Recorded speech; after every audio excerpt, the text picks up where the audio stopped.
the last session, so we are all tired.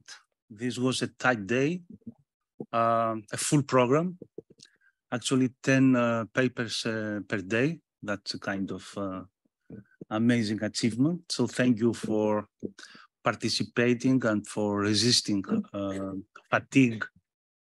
We have 3 papers for this last session. But before the 3 papers and the rest of the announcements, I will give the floor to my colleague, Dr. Nikolaos Asproulis, Deputy Director of Volos Academy, who will make a short presentation of the resilience program. And then after he will finish his presentation for resilience, we will continue with the rest of our schedule. So Nikolaos, you have the floor. Thank you, Pantelis.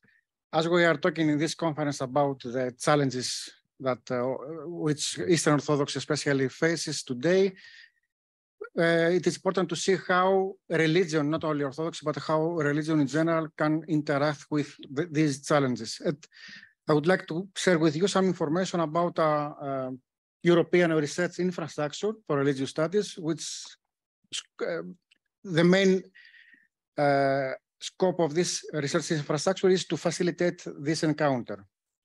So what is resilience research infrastructure? Why a research infrastructure for religious studies matters today? The timeline, resilience transactional access program, and how to participate. Very briefly, what is resilience?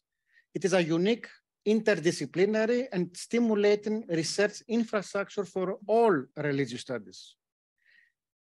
Its aim is to build a high-performance platform, supplying evolving tools, services, and big data to scholars from all disciplines which encounter religion in its diachronical and synchronical variety. Why a research infrastructure for religious studies today? Because increased need for mutual understanding in which religious studies scholars play a crucial role. Because knowledge as a shared response to issues related to religious diversity inside and outside of Europe. Religious studies as a comprehensive domain, interconnected many disciplines. It improved multidisciplinary and transparent research using domain standards and fair access to data. The consortium of resilience consisted of 13 partners at this point from 11 countries, from Albania, Belgium, Bosnia and Herzegovina, Bulgaria, France, Germany, Greece, Italy, Israel, the Netherlands, and Poland. The main goals of resilience: becoming the main European research infrastructure for all religious studies, providing fast and high-quality access to research data on religion, offering tools, physical and digital, trainings, serving the scholarly community of religious studies, constructing junctions of excellent research on religion, as well as centers for information and studies for the wider public. Our visions for services include many steps, from book heritage labs to virtual meeting rooms, to service center, to corpus building tools, to transactional access TNA that will be presented shortly, digitalization tools, and many others. Here is the timeline of this, let's say, project research infrastructure. We are now in the 3rd balloon in yellow, the preparation phase until 2026. This project more or less ends around 2055. What about resilience transactional access? Yeah. It ends. This means that this is the deadline, let's say, for the infrastructure to be in function, but it will be it will be in use for everyone in every country for the future. What about the resilience transnational access? What is this? TNA is a facility of the European Commission to enable an EU citizen access to our European research infrastructure in a country other than his or her own For instance, from Poland, a researcher can visit Volos to stay for a period of time, 1 month or 2 months, for research purposes, but not a Poland citizen to stay, a Polish citizen to stay in Poland for this purpose. The aims of this TNA service is to foster easy access to sources, resources, expertise, and services for researchers in religious studies in Europe. It creates a network of TNA hosts and TNA scholars for cooperation and dissemination. Who is this for? There are two, dimensions. For the TNA scholar, religious studies scholars at all stages of their career, policymakers, professionals in libraries and archives, but also for TNA hosts, archives, libraries, collections, and other religious studies institutions, universities, faculties. The benefits for TNA scholars: direct and free access to sources and resources for your research, direct and free access to local expertise, efficient practical assistance, and increased visibility of publications resulting from a research visit through resilience and host communication channels. Every May and June, a call is released for TNA scholars to join it, who can apply, scholars of all academic disciplines from Europe and from countries associated to Horizon Europe. And if you would like to join the Resilience Network as a host, as a TNA host, that is very easy. I will show you how it is possible in a minute. The benefits for the TNA host are many, like visibility, increased recognition and dissemination of your collection as an institution. Data and output benefit from the research of TNA scholars visiting your institution. And networking, which is quite important for today. Current TNA hosts are Shirka, the coordinator of resilience in Italy, Q11, Theological University of Apeldoorn in the Netherlands, University of Sarajevo, Volos Academy, University of Münster in Germany, at Sophia St. Clement of Ohrid at Sophia University. How to become a Resilience TNA host? The first step is to contact us via this email. How to join Resilience in general? As a TNA host or TNA scholar, you can send an email on the screen, or join Resilience as an observer or associate partner, or subscribe to the newsletter at the moment. There are different ways to join Resilience by joining it as a scholar, as an observer or associate partner, but also just to subscribe to the newsletter in order to get information about the project. Thank you very much.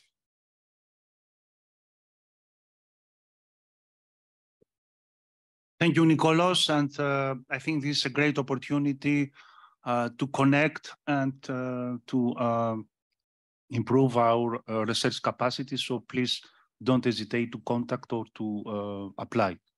Now we have to proceed to the 3 papers following our program. But before this, allow me to greet and to welcome 3 very important visitors who came from Estonia.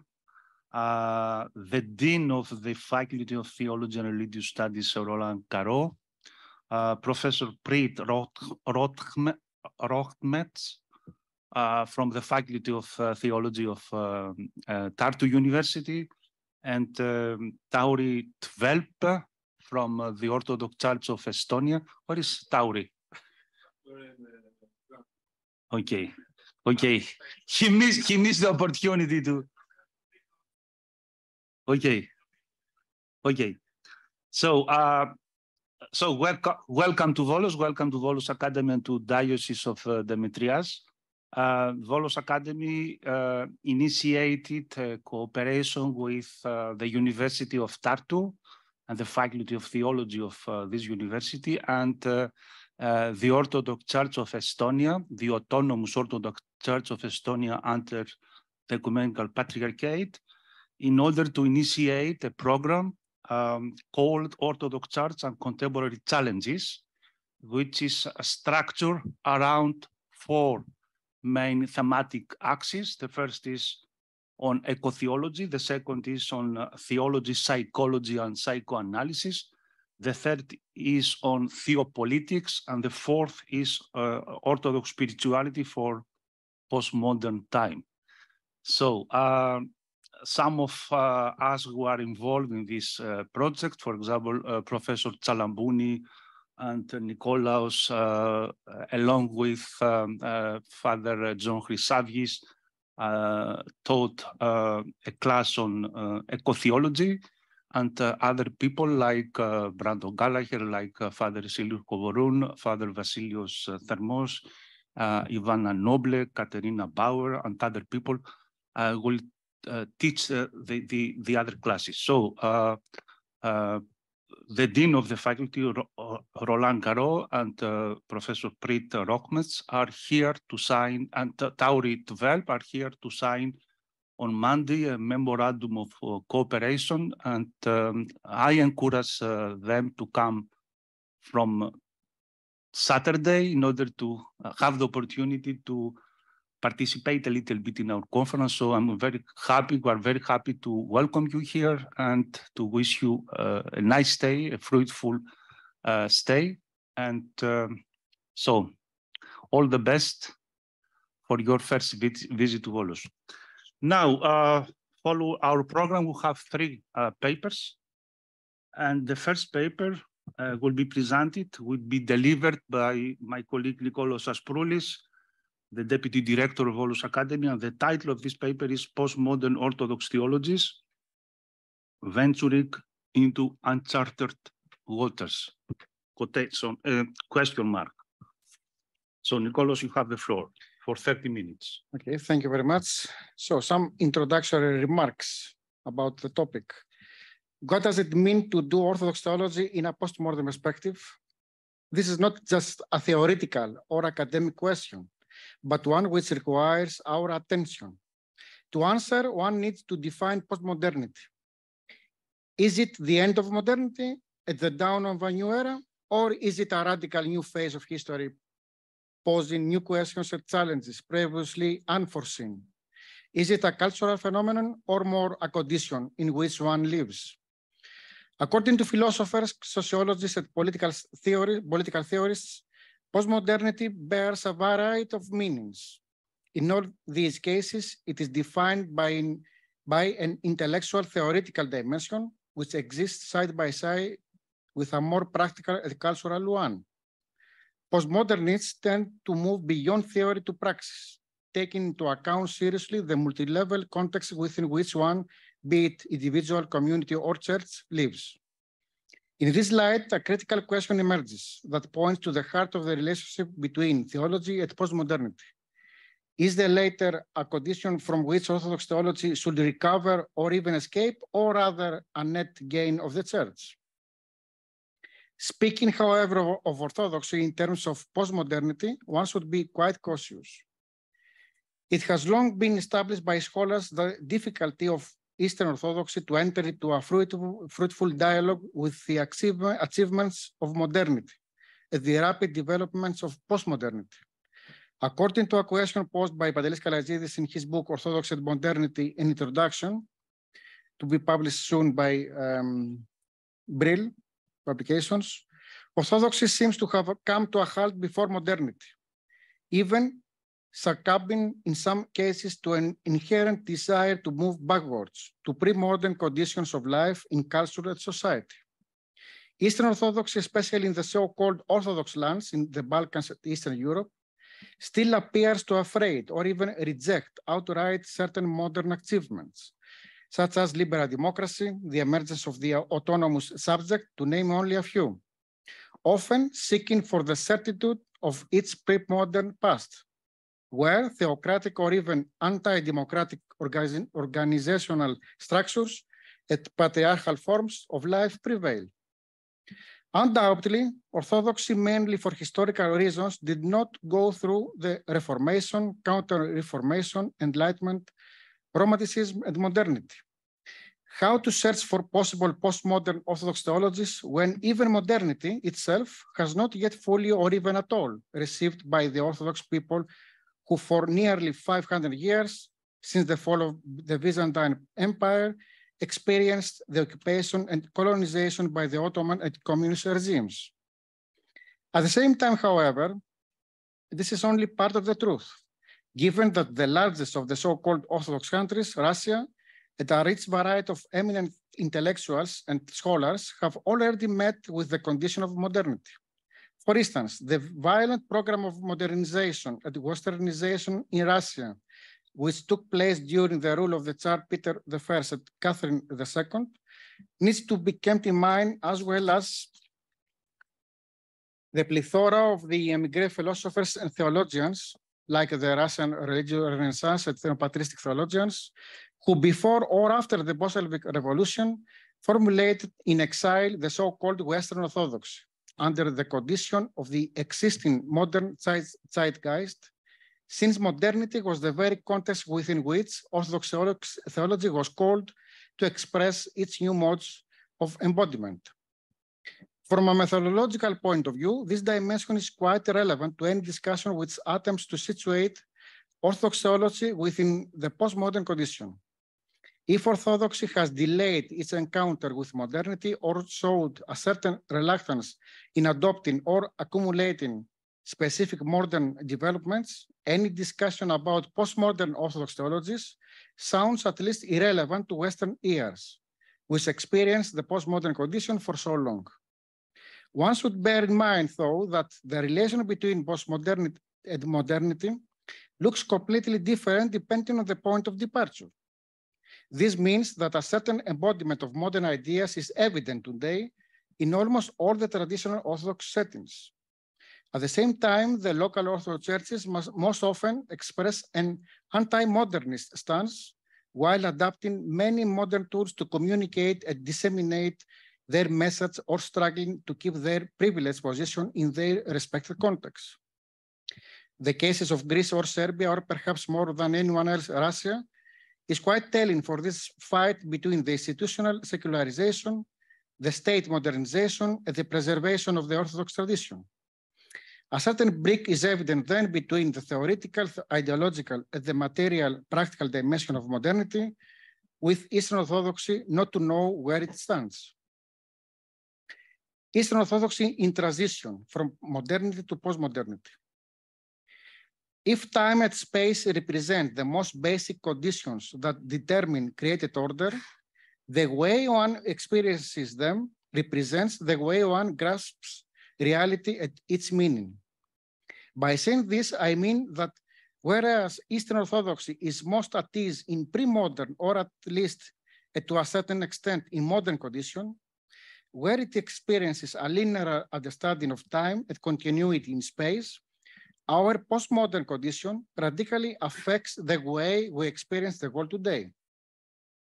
Rapid technological developments combined with globalization, a certain modern process, lead to a new way of being in time and space, where space and time have been compressed in such a way that an appeal to history and tradition, two concepts which consider normative by the Orthodox, acquire a completely different understanding. There is then a certain background continuity and discontinuity between the postmodern condition and environment and the modern or pre-modern Orthodox, to a degree that the latter can be described as an Orthodoxy in transition.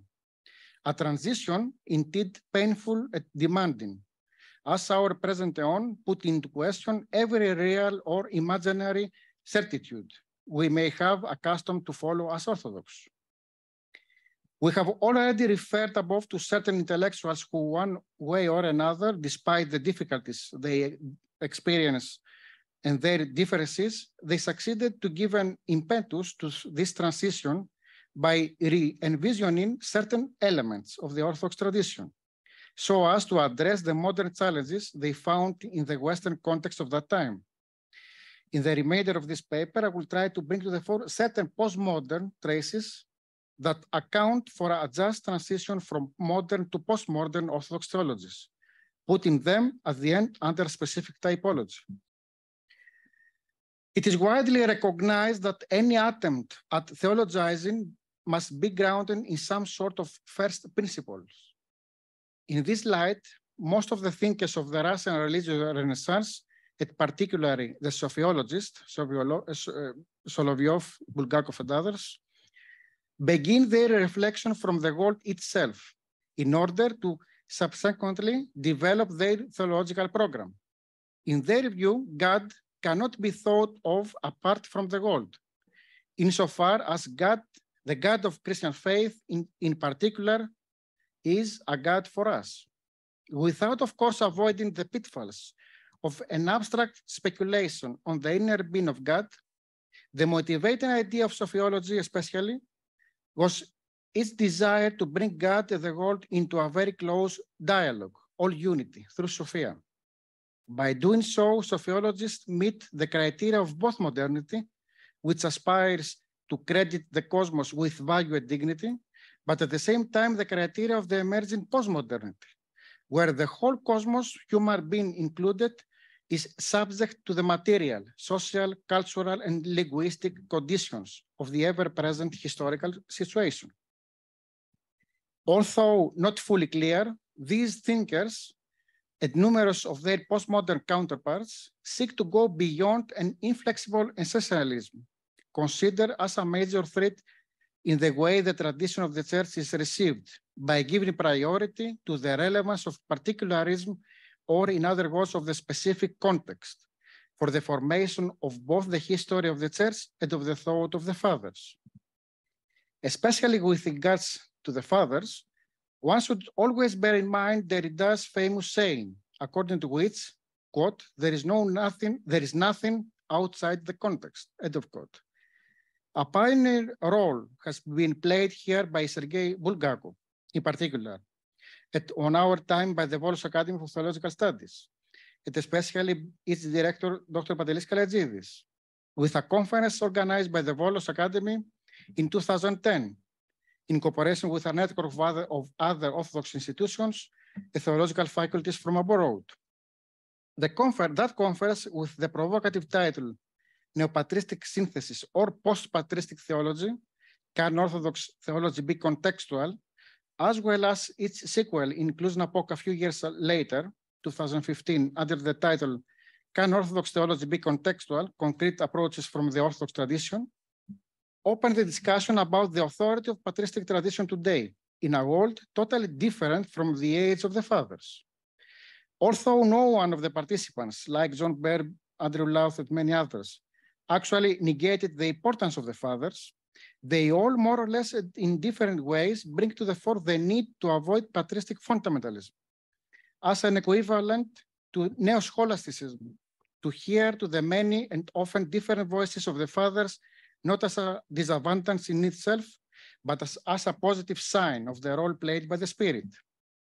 The conferences stressed the need to approach the fathers as contextual figures, who, although bear a certain authoritative voice for the history of the church as living witnesses of faith, at the same time they are embedded in a specific place and time, which should be taken into consideration when we try to bring their spirit to the present.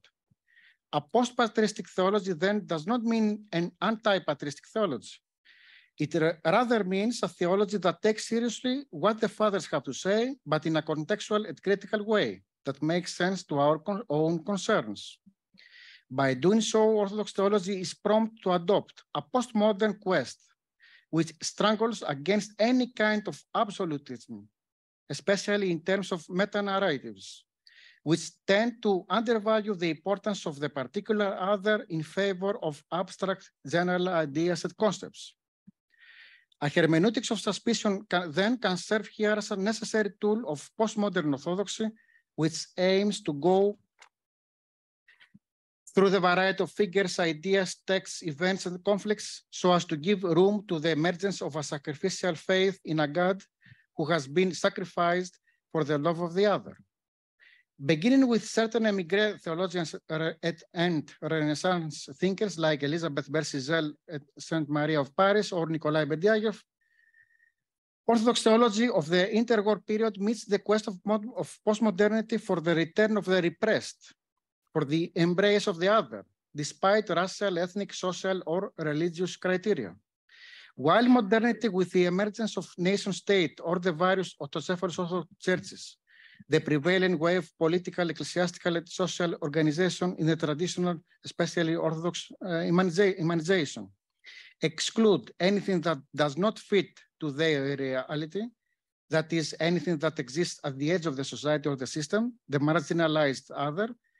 A postmodern Orthodox theology, as it has been described by certain political theologies, as for instance Nikolaos Kalaitzidis or Papathanasiou, turn their focus to particularity and difference, to the other and the concrete. In this light, social issues appear as the top priority of most of the emigre theologians in their attempt to counter Western liberalism and capitalism with a fresh Christian socialism or an alternative philosophy of economy with a certain Christian understanding of labor as a way to go beyond dialectical materialism and neoliberal economy and reorient the material world to its divine roots beyond a mere self-referent and self-sufficient understanding. Taking this line, one can refer here to Saint Maria, Mother Maria, and Sergei Bulgakov, as well as to certain postmodern Orthodox political theologies mentioned above. Moreover, an increasing interest in one of the most critical issues of our day, that our day faces today, that of the environmental crisis, inherited by the previous unreasonable exploitation of natural resources, which appears to occupy a central place in contemporary Orthodox theology, clearly represents its transitional character from modernity to postmodernity. A leading role in this respect was played by the late Metropolitan John Zeulas, who by his focus on the topic and involvement in the various initiatives undertaken by the Ecumenical Patriarchate, popularized the priestly role of human being. According to this, the created order should be oriented by the human being as priest of creation towards a communion with its creator, going beyond, however, certain past anthropomonistic views which led to the present ecological catastrophe. This cosmic orientation of Orthodox theology practiced by the Ecumenical Patriarch Bartholomew clearly meets the quest of postmodernity, where climate crisis is surprisingly considered as one of the major human sins, as a crime against the environment. Eminent postmodern thinkers like Lyotard criticize modernity as the latter devaluates otherness in favor of unity, homogeneity, and essentialism, by counter-arguing for difference and heterogeneity. A crucial question that emerges here refers to the compatibility between the postmodern focus on the other and the patristic other, as it has been especially developed by the late Metropolitan John with Zeulas, as well as by certain patristic scholars based on Maximus the Confessor. All these thinkers seek not only to address the postmodern quest for the other, but also to provide a corrective turn toward a relational understanding of the particular other that goes beyond the postmodern deconstruction of the concreteness of the other. Nikolaos Dolovikos, for instance, attempts to go beyond certain bipolarities by insisting on a participatory and more holistic understanding of being a particular human in the making. A certain dromic ontology is then underway, where history, or rather the concrete context, truly matters for the constitution of the identity not only of human being, but rather of God himself, who is a God who may be, a God who really needs history and creation to be. A profound echo of this postmodern view put forth by Richard Kearney is found, as has been already made clear, in Sophiology's panentheistic account of the God-world relationship. Furthermore, the renewed interest in cult, or in other words, in the mystical aspect of religion, its importance for human life, represents a further common dimension which really matters to the encounter between Orthodoxy and postmodernity.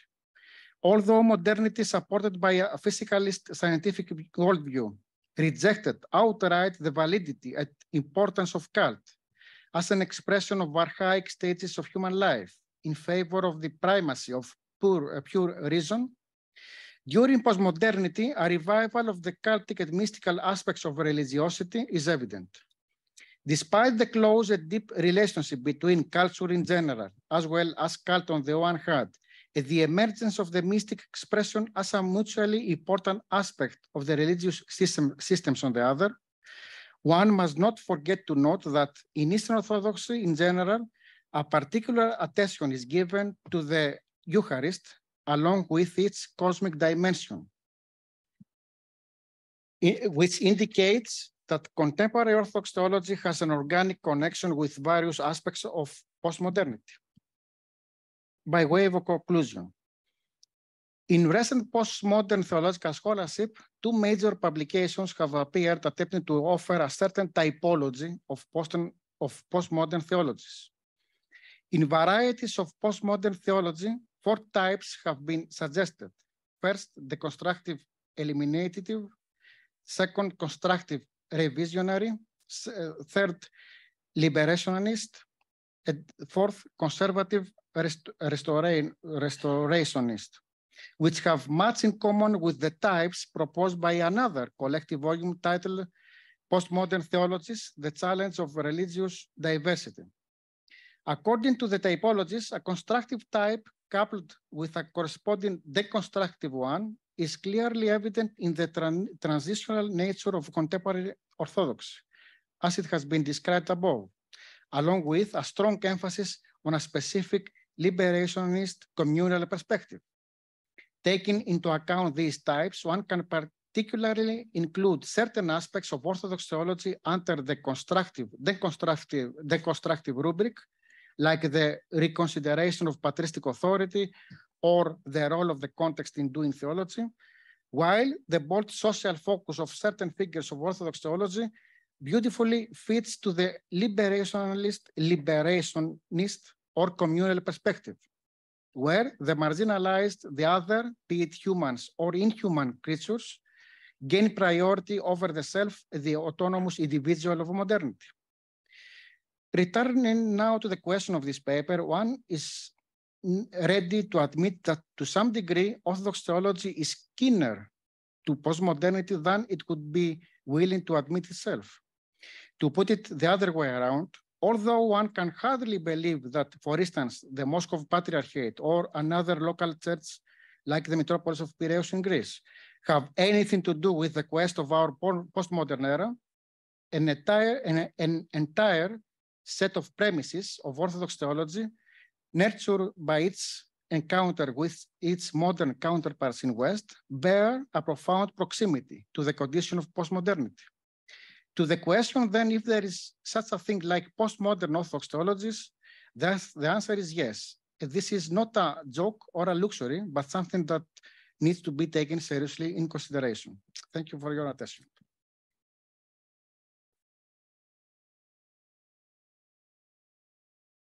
Thank you, Nikolaos, for this substantive overview of Orthodox postmodern theologies, which I think give us the opportunity to discuss some points during the discussion time.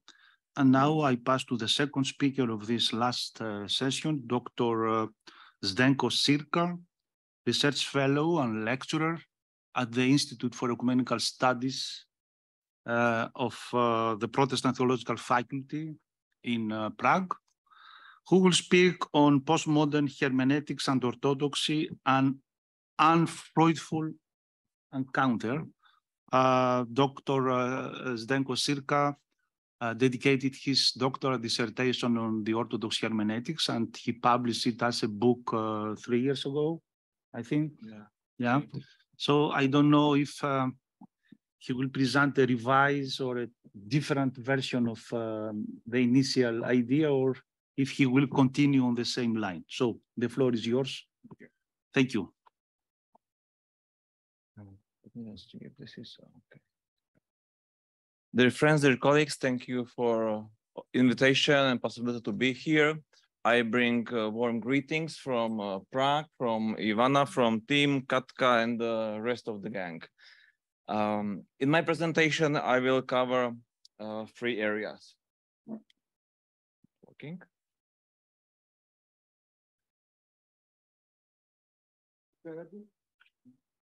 Okay. First, I will talk about postmodern hermeneutics and about challenges it poses to Christianity and Orthodoxy. I will try to prove that hermeneutics is a postmodern discipline.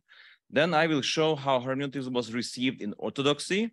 I will try to prove that postmodern hermeneutics belongs in the Orthodox theology. This is the part which is also in my book. I will just put some main ideas. Third, I will focus on compatibility and possibilities for a mutual correlation between postmodernity and Orthodox theology.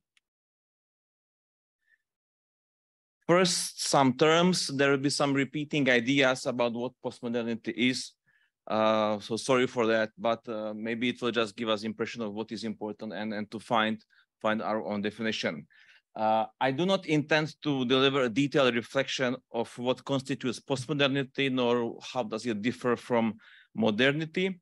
Let me just, for the matter of understanding, discern between postmodernism and postmodernity.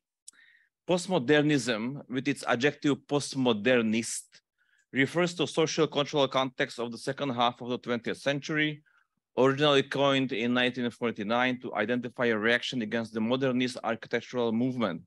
Postmodernism then developed across disciplines, dominated over modernism in the 60s especially, and has been a dominant force in art, literature, film, music, philosophy, and so on. As an intellectual position, postmodernism is characterized by skepticism toward the grand narratives of modernism or dimension today, rejection of certainty of meaning, sensitivity to the role of ideology and misuse, dismisses objectivity as a naive realism, gives attention to particular historical discourses, underlines epistemological and moral relativism, focuses on pluralism. From the late 80s onwards, many theoreticians have foreseen the death of postmodernism, and indeed, so-called funeral of postmodernism was the exhibition in 2011-12 at the Victoria and Albert Museum in London, where postmodernism was documented as a past historical movement. So postmodernism is dead, and not only that, as a project, postmodernism collapsed and failed. Postmodernity, on the other hand, can be said to focus on the conditions of life which become increasingly dominant in the late 20th century in the most industrialized nations. These include the omnipresence of mass media, the integration of production into national economies, the emergence of global economic systems, and transition from manufacturing to service economy. So while the postmodernism and the modernism are quite well defined as a historical movement, starting, ending, with little space for speculations, postmodernity then would be much wider. And similar situation is with the words postmodernism and modernity. Modernism would be a short period from the end of the 19th century, after the First Vatican Council, up to the mid-40s, 50s of the 20th century, while modernity would be a 500 years long cultural epoch in Europe, extending from the either Renaissance or Descartes, identified with the progressive era, Industrial Revolution, Enlightenment. And in this sense, then postmodernity indeed refers to the society which exists after modernity, meaning that the era of modernity has ended and that the postmodern era has come and can last 2000 years if nothing will change. Of course, there are some authors who would refer to the postmodernity as non-existing and talk about late modernity, but this will be then the details. Now, the second point is hermeneutics. Is it a modern or a postmodern? There is no doubt that hermeneutics has been influenced by changes that led from modernity to postmodernity. Philosophical hermeneutics, which emerged in the 19th century with the Protestant systematic theology, Schleiermacher, Dilthey, and the rest, indeed was an attempt to develop a comprehensive interpretation theory, all-inclusive theory of interpretation, and as such, shared an optimism of modernity. Nonetheless, this hermeneutical optimism was deeply shaken by Friedrich Nietzsche. You can see him there, who with his philosophizing with a hammer goes to the roots of modern thought and attacked Descartes, Kant, Schopenhauer, Christianity, and especially its Platonic form of Wagner, Germans, etc., etc. Nietzsche is famous for his saying, God is dead. The implication for interpretation of this saying is that truth is not achieved by approaching ideas in a divine mind, and that the goal of interpretation cannot be a quest for truth in the metaphysical, because there is no metaphysical world behind the world of existence and world of experience. Another implication we can draw from Nietzsche, Nietzsche makes, is to deny the unity of the interpreting subject, the person who interprets. Instead of the single, monadic, essential, rational consciousness, Nietzsche argues that the human subject, that human is a set of fighting centers of power, which, like medieval kingdoms, each compete for dominance. If we say that Nietzsche opened the door to postmodernity, it is Martin Heidegger who slammed the door. Heidegger showed that understanding does not proceed from the scholarly activity of interpretation, but constitutes an existential structure of being. In other terms, a door is always perceived, a door as an object connecting two spaces, or an object allowing us to enter in another space, and not as a mere piece of wood, metal with its weight, measures, and other attributes. Technological analysis of material of the door is nothing but a secondary mode, presupposing the existential understanding of things. His footsteps were followed by another famous name, Hans-Georg Gadamer, who refutes, for example, the principle that the interpreter should liberate himself from pre-given patterns shaped by the historical, cultural, traditional horizon. Quite contrary, he claims that our belonging in time and space, today we heard about being born into or being thrown into, that this historical setting constitute an integral part of the interpretation. And this focus on the person that interprets is a very important idea in whole this movement. Characteristics. Postmodernity affects hermeneutics in many ways. It suggests that the one-dimensional definition of interpretation built around a perspectival model is not a way to go. It also suggests that the definition of hermeneutics in terms of establishing the correct interpretation of text is narrow in the one-dimensional. To understand postmodern aspect of hermeneutics, we need to renew our sense of the mythic meaning of God Hermes. Hermes was a boundary crosser, a messenger, mediator between the realm of gods and men, and as such, he was God of the gaps.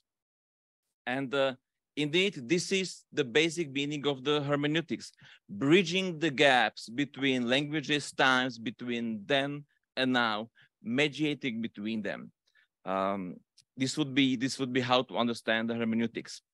In this sense, postmodern hermeneutics goes deeper than merely reflect about interpretation. In fact, it asks about the effects of interpretation. It involves a new reflectivity of interpretation. What happens when interpretation takes place?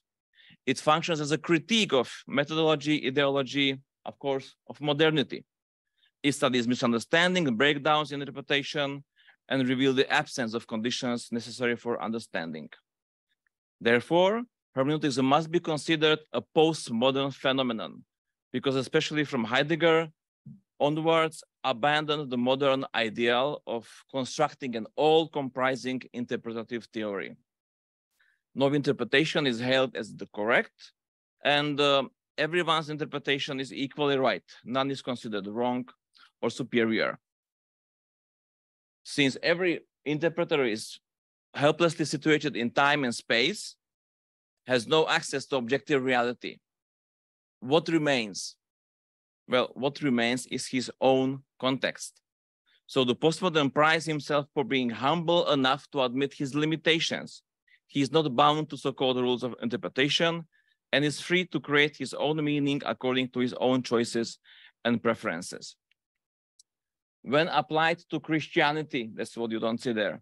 There are just some ideas which I'm not going to describe, but each says for itself.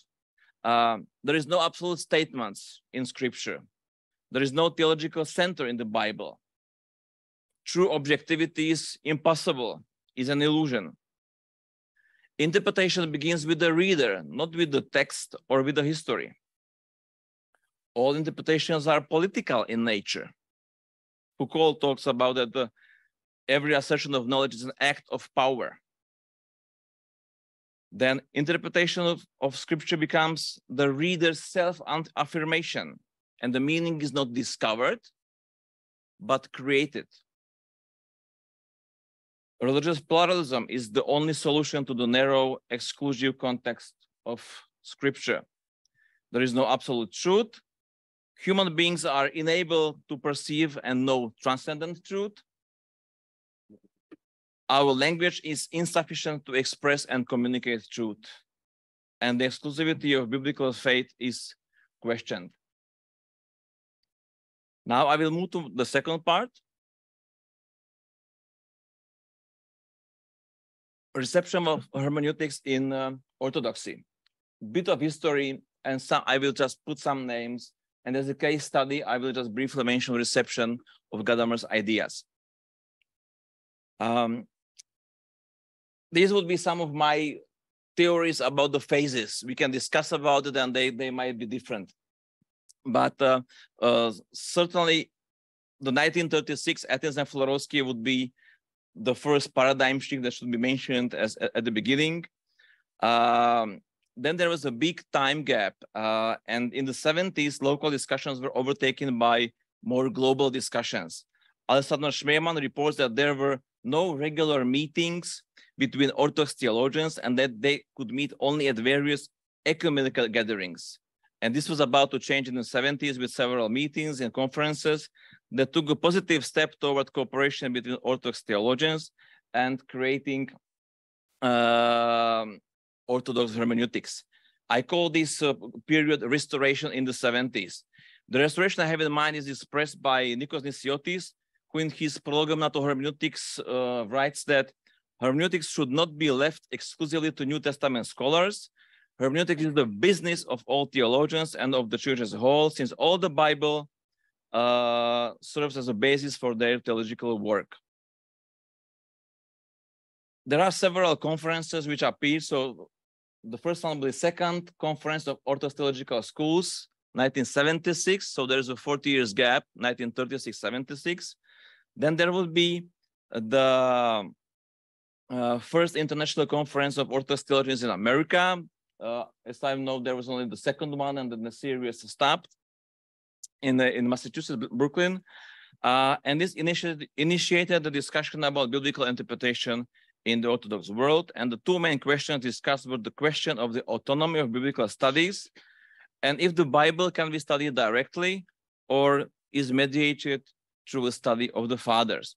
More important is the Orthodox Conference of Hermeneutical Theology, 1972, which I see as a wasted chance.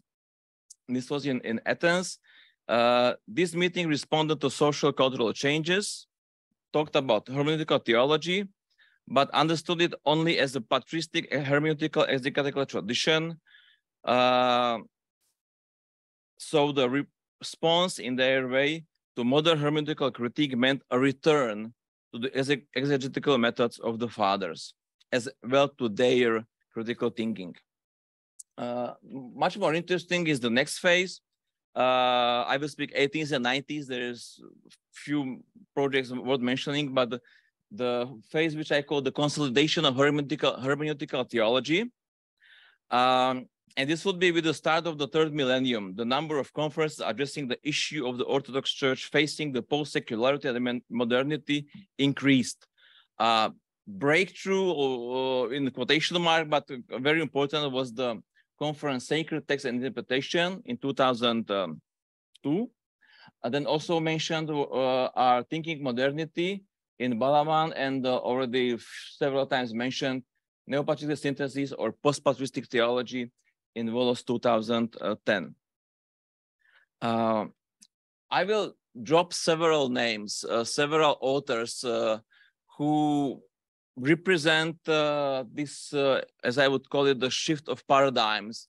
And by it, I will try to prove this thesis about hermeneutical theology on the ground of orthodoxy.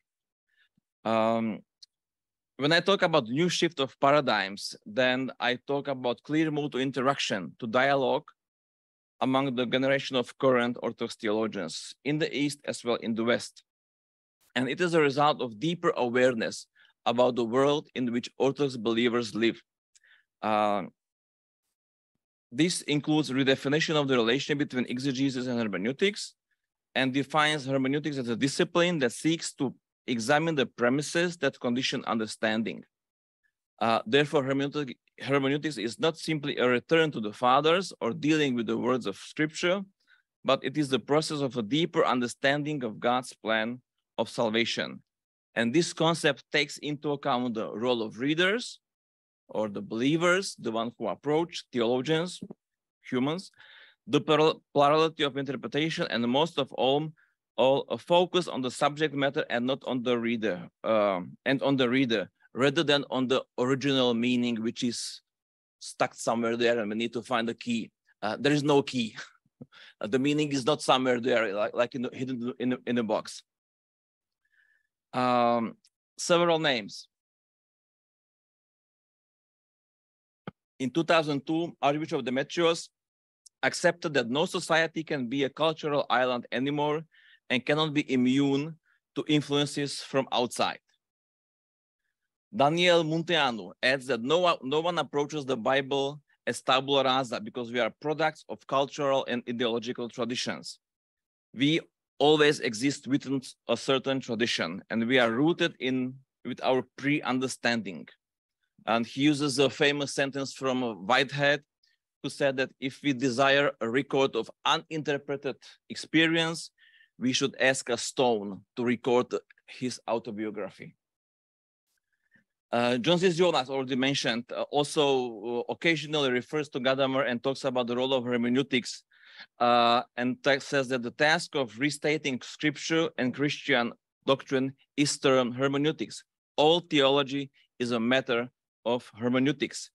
Scripture is silent until it is interpreted, and therefore, according to Zisioulas, Christian theology is a hermeneutics of scripture. John Baer, in his Way to Nicaea, also showed that, and again, I'm paraphrasing, that as a fish cannot live without water, neither can theologians step out from the context in which they have grown up. And this context builds their pre-understanding, prejudices, Vorverständnis. Baer takes Jesus' question to his disciples, "Who do you say I am?" as the starting point of Christian theology. The answer to this question can be contained in the various many volumes describing the social, political circumstances of Jesus' life. But this is wrong, says and states Baer. Jesus' question is a call for interpretation to explain the meaning and significance of this person, his life and works for me. Real Jesus in the New Testament is already an interpreted Jesus. And this interpretation continues. So not only Matthew, Mark interpreted Jesus, but then we are interpreting what they interpreted, and so on and so on. So just to summarize this brief historical overview of how hermeneutic theory was developed in the Orthodox context, focusing only on the 20th and 21st century, I suggest to see three different understandings of the concept of hermeneutics. The first one would be patristic hermeneutics, which relies mostly on the efforts of the church fathers, and this look toward back to fathers is the main hermeneutical principle. Tim Noble once said that this can end in patristic captivity, So it's his term. Then the second one would be biblical hermeneutics, which relies on a methodology developed mostly in the West, enabling the correct understanding. And the third would be hermeneutical theology, which I already described, which overcomes this methodology and aims to bridge the gap, to mediate. You know, this bridging the gap, building a dialogue is a characteristic of postmodern hermeneutics. Just maybe shortly about the reception of Gadamer in Orthodox hermeneutics. Gadamer is a quite famous name. A 1962 method is the book which I recommend. The first name would be Andrew Loud, who in his Discerning the Mystery grasps Gadamer's thinking as one of the most interesting attempts to reflect approach to humanities and theology. And he focuses on two issues especially. First one is the critique of the scientific method as a way of reaching the truth. And he also finds helpful what Gadamer construes understanding as an agreement and dialogue between two people about something, about the subject matter, where the reader does not engage with the writer, if you use the text with the writer, but with the subject matter of the text. And the implications are for Andrew Loud very clear. The individualistic approach that attempts to abstract the individual from the historical is rejected in favor of understanding as an engagement with the tradition, rather than an attempt to escape from it. Second name to mention is Asad Elias Katan, who probably in this very same room had a lecture about the importance of Gadamer for Orthodox theology, and he focuses especially on his impact on the history, temporal distance, and history as the effective history. Wirkungsgeschichte would be the German term, and also involvement of the interpreter in the act of understanding. And it is his claim, which I agree with, that neither of these elements has been satisfactorily analyzed and used in the Orthodox hermeneutics of tradition. Now, I move now to the third part. Am I good with time, Pantelis? Yes. Okay. You have 10 minutes. Super. I probably won't use them. Now, I will try to take this postmodern perspective and point on the possibility of a mutual encounter and take a closer look as a case study at the concept of tradition and scripture. So some of the ideas about the tradition, which we already discussed over the day, will reappear. Maybe I would just put now a preliminary conclusion before I discuss in the details. I believe that Orthodox hermeneutics can enrich. So from the dialogue would be my thesis, that both sides can each from each other. So Orthodox hermeneutics can enrich the Western postmodern hermeneutics by emphasis on community and ecclesial reading, then by the focus on the divine character of the Church, Bible, further by the emphasis that Orthodoxy places on eschatology, mediation of the transcendent as transcendent, balance between communitarian and personal, supremacy of active and revealed mystery, and the participation of the community and in the community through liturgy. Now, opposite, postmodern hermeneutics can enrich Orthodox hermeneutics by compacting the historical aspect of tradition rooted in language as a complement to the eschatological tradition, then by giving alternative criteria for discernment of what is a good interpretation of classics, classic authors, classic person, authorities, for helping to move beyond the polarity of tradition and innovation / renewal, for the relational character of understanding, where the hermeneutical process is described as the dialogue, then also can enrich Orthodox hermeneutics by accepting the plurality of mediations of transcendent in historical conditioned situations, and also with focus on the reader, on the person, on the human subject, and her pre-understandings, motivations, questions, simply life and historical setting. I would argue that preserving both approaches and specifying how they supplement each other would be a way to go. This is best visible in the concept of scripture and tradition.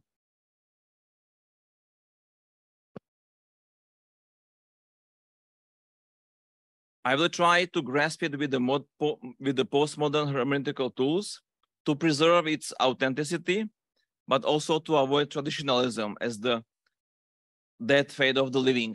I'm referring to the Pelikan's tradition as the living fate of the dead, and the traditionalism would be the dead fate of the dead fate of the livings. First, we should be aware that the balance between these two, scripture tradition, should be reconsidered out of three reasons. First, while Holy Scripture has quantitatively well-defined contours and shapes, tradition, capital T, small t, we heard also about that, is interruptedly increasing, and it gets continuously richer through new elements, liturgical texts, icons, artificial intelligence icons, and so on and so on. Second, Holy Scripture has a special claim to normativeness that should not pass unnoticed, and this claim rests on its canonical character and is actually witnessed by tradition itself. And third, when dealing with these two, a problem appears that vertically or ahistorical understood transcendence divinizes too much and does not leave a space for the human element, for suspicion, otherness, and critical thinking. What is missing is a criterion for the evaluation of these elements, same as for discerning between the traditions and customs, or tradition and traditions, for distinguishing between voices of people and the call of the Holy Spirit, and so on and so on. And the horizon of understanding needs to take into account the role of human subjects, people, more seriously. The larger context of this issue is a quest in Orthodox theology for an absolute theological criterion, and the question about the relationship between ancient and new in the Orthodox Church. For example, the question concerning the value of patristic interpretation or the validity of some traditional exegetical methods, such as allegory and typology. There are several attempts to challenge this. I could just mention John Breck, who tries to cope with the question how to combine ancient and new exegetical methods by saying that historical critical exegesis should be supplemented by typology, or Theodor Stylianopoulos with his 4 hermeneutical principles, which would be fidelity to the witness of the Bible, fidelity to the common tradition, fidelity to sincere critical work, and fidelity to the Holy Spirit. It seems that these attempts reflect an implicit quest of Orthodox theology for a universal interpretative theological approach, which would be able to integrate new hermeneutical insights with the traditional hermeneutical world. But this would be a quest for an Archimedean point, which would maybe keep traditional patterns from sinking into complete estrangement in the postmodern world, but it would be very modern. But if we take the postmodern idea that each interpreter is rooted in a given tradition, this shows that one cannot simply jump to the era of the fathers and adopt uncritically some of their ideas, as if they were ready recipes for the present. Since one of the distinctive features of postmodern hermeneutics is to stress the inevitable variety of readings and the pluralism of interpretations, then even those patterns, structures, constructions, ideas that resisted time and received the status of classic of authorities are far from being ahistorical and undisputable. Hermeneutics can help here. For example, if we use the concept of hermeneutical circle, which points to the circularity in the relation between scripture and tradition.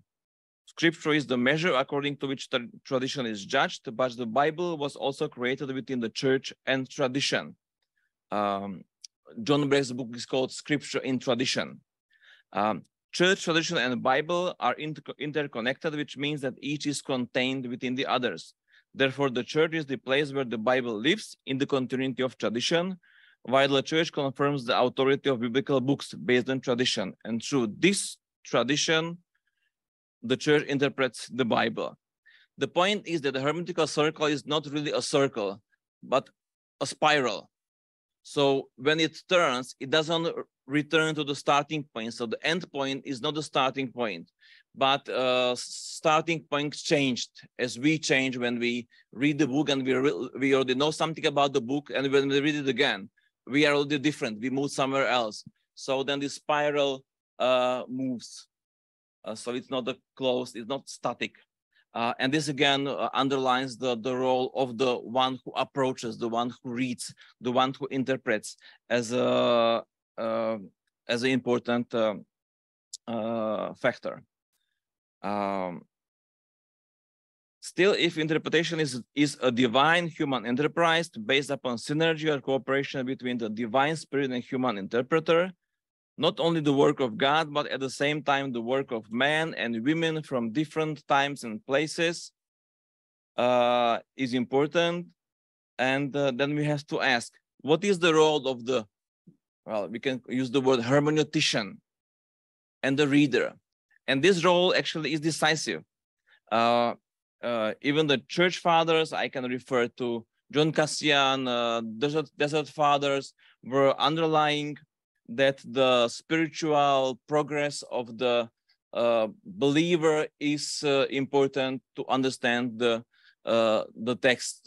Origin of Alexandria had thought that on purpose God hid the basic truths of the Bible so that they are not visible to well, he has the pagans, Jews, and then those who are not worthy, and they are open only those who are in a, well, spiritually on a higher level.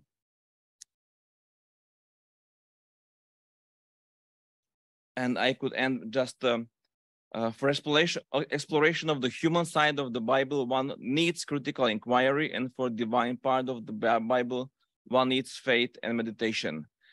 This means that reading scripture is not so much a matter of reading something back into scripture, because they are under the name eisegesis, into, but it is recognizing the fundamental message which is there. And that will be my end. Thank you.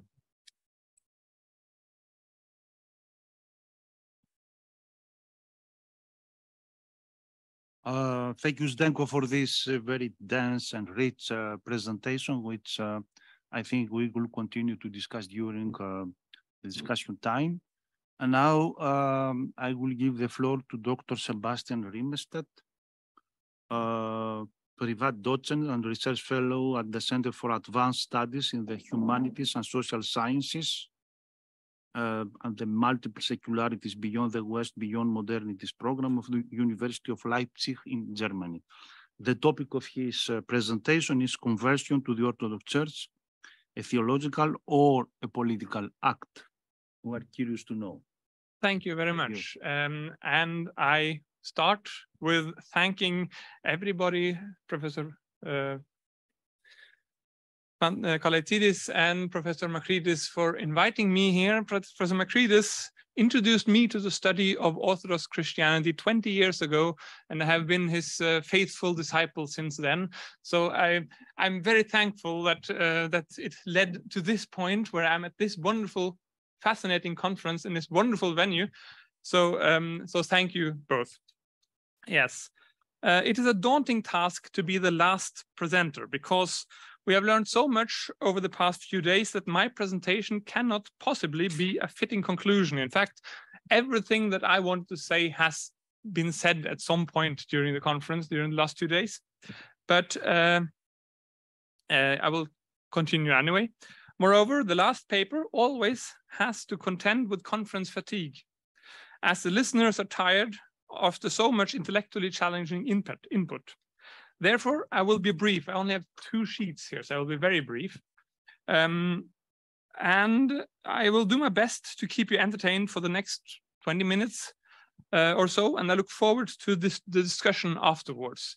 I am afraid, I'm a little bit afraid, because I don't really see how I fit into this discussion or the 2 others, and the whole day today has been very deeply and profoundly theological, I feel, and I am not a theologian, so my talk might be conceived as shallow and maybe even naive, but I'll still try my best. We encourage you to continue. Thank you. Just before my flight to Athens on Thursday morning, I read a post on the Fordham University blog Public Orthodoxy, where the Orthodox theologian David Bentley Hart sought to refute a criticism of his own theology by the American Catholic theologian Matthew Levering. I think we can see them here. There they are, yes. He did so with a lot of erudition and theological intricacies, arguing that Levering had taken quotations out of context and imputed opinions to Hart, which were simply not his. Since I am not a theologian, as I said, I am unable to evaluate the theological arguments or underlying assumptions of this debate, but I would like to point out that it is difficult for me as an outsider to discern any particular Orthodox style in the argumentation in this piece. At the same time, the image of Orthodox Christianity that many Orthodox theologians want to propagate is that of a church with a radically different theological style from that of Western Christianity, as we have seen in several of the contributions to this conference. This apparent contradiction, or at least confusion, can be explained away with reference to Bentley Hart as a convert to Orthodoxy from the Anglican Church. However, what does this actually mean? Some of the most influential theologians in many Christian communities have actually been converts, meaning that a conversion may even be beneficial for the development of a theology that resonates in an environment that may be more familiar with one type of theology than with another. In fact, the core topic of Levering's criticism of Hart was about John Henry Newman, the third guy here, an Anglican who converted to Roman Catholicism in the 1840s. In my paper, I will try to analyze the role converts to Orthodoxy play in the Orthodox Church today from a religious studies perspective. That is, I will put the focus on religious conversion as it pertains to Orthodox Christianity in the modern and or the postmodern world. I will not theoretically explore the difference between modern and postmodern in this paper. There is a lot to be said about this topic, but I will restrain myself to a very specific type of conversion, which has played and continues to play a significant role in the public perception of Orthodox Christianity, particularly in the global West. David Bentley Hart is one such convert, just as are theologians like Callistus Ware, Andrew Laus, Olivier Clément, and others. These are mostly men, theologically literate, and disappointed with the theological style of the Western confessions, Roman Catholicism, Anglicanism, Lutheranism, and other Protestant denominations. Moreover, my focus will only be on those converts that actually have an important public role. I mean, we have 2 or 3 converts here in the room tonight, and they do not yet have that very important public role. They might, but they don't. So that's why there are many more converts to be talked about, but I'll focus on these. I call these a conversion type following the Italian sociologist Enzo Pace, who adapted the Weberian framework of social action to account for religious conversion. According to Pace, there are 4 types of religious conversion: the rational instrumental, the rational value-oriented, the traditional conformist, and charismatic subjective. And you might not be able to read that. The rational instrumental type of conversion is a conversion as a result of more or less refined calculation. So I become converted because it suits my purposes, without allowing myself to become very involved on an emotional plane or in terms of my lifestyle. Second one is, I think the second one is the one below, yeah? Yeah. No. The one right, to the right. Okay, guys, right, perfect. Rational, value-oriented. Conversion is the outcome of a convinced adhesion to a system of belief and its values. I become converted because I think the new faith offers a better set of values than others. And the third one is traditional conformist. The conversion is due to the conversion policy that a dominant system of belief adopts in relation to those who originally did not adhere to it. I become converted to conform to the rules of social interplay that the religion of the majority helps to reinforce, since it is seen as a pillar of the established social order. That's not the case in my talk at all. Charismatic subjective is the fourth one. The conversion derives from an affective and emotional interaction between a spiritual leader and the disciple who allows himself to be guided along the paths of the Spirit. I become converted because I have found a life that leads to an interior illumination and the discovery of a truth that the religion of my birth, or the lack of religion, was unable to make me understand. These are Weberian ideal types, meaning that all four types are usually present in any one religious conversion to some extent. All of the conversions mentioned above, though, show a strong emphasis on the rational value-oriented type, number 2.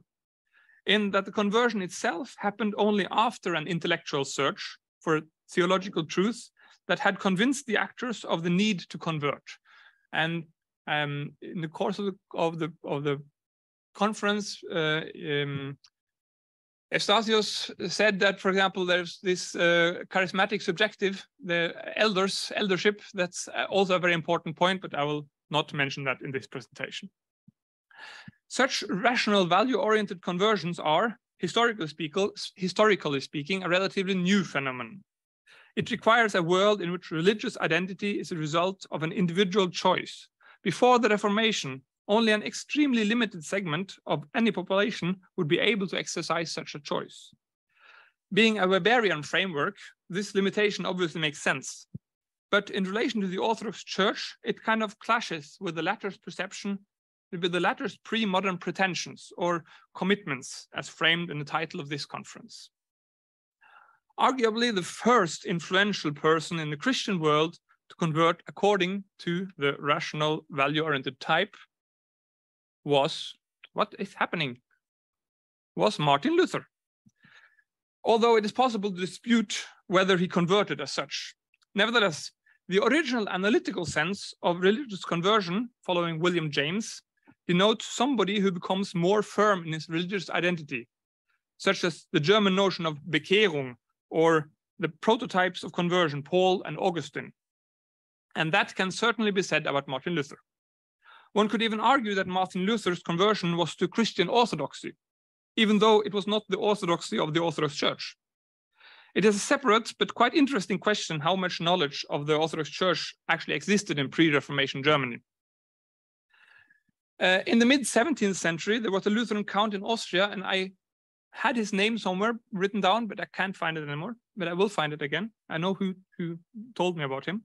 And this Lutheran count petitioned the authorities of Orthodox Lutheranism at the time, the theological faculty at Wittenberg, whether the biblical mission imperative did not also apply to the Lutheran Church, because the Lutheran Church did not have any mission at the time. He was so disappointed with the negative answer that he eventually converted to the Roman Catholicism. I do not know enough about this case yet to fully appreciate it, but it shows how rational value-oriented conversions did happen, even though probably most of them did not have a public aftermath in these early years.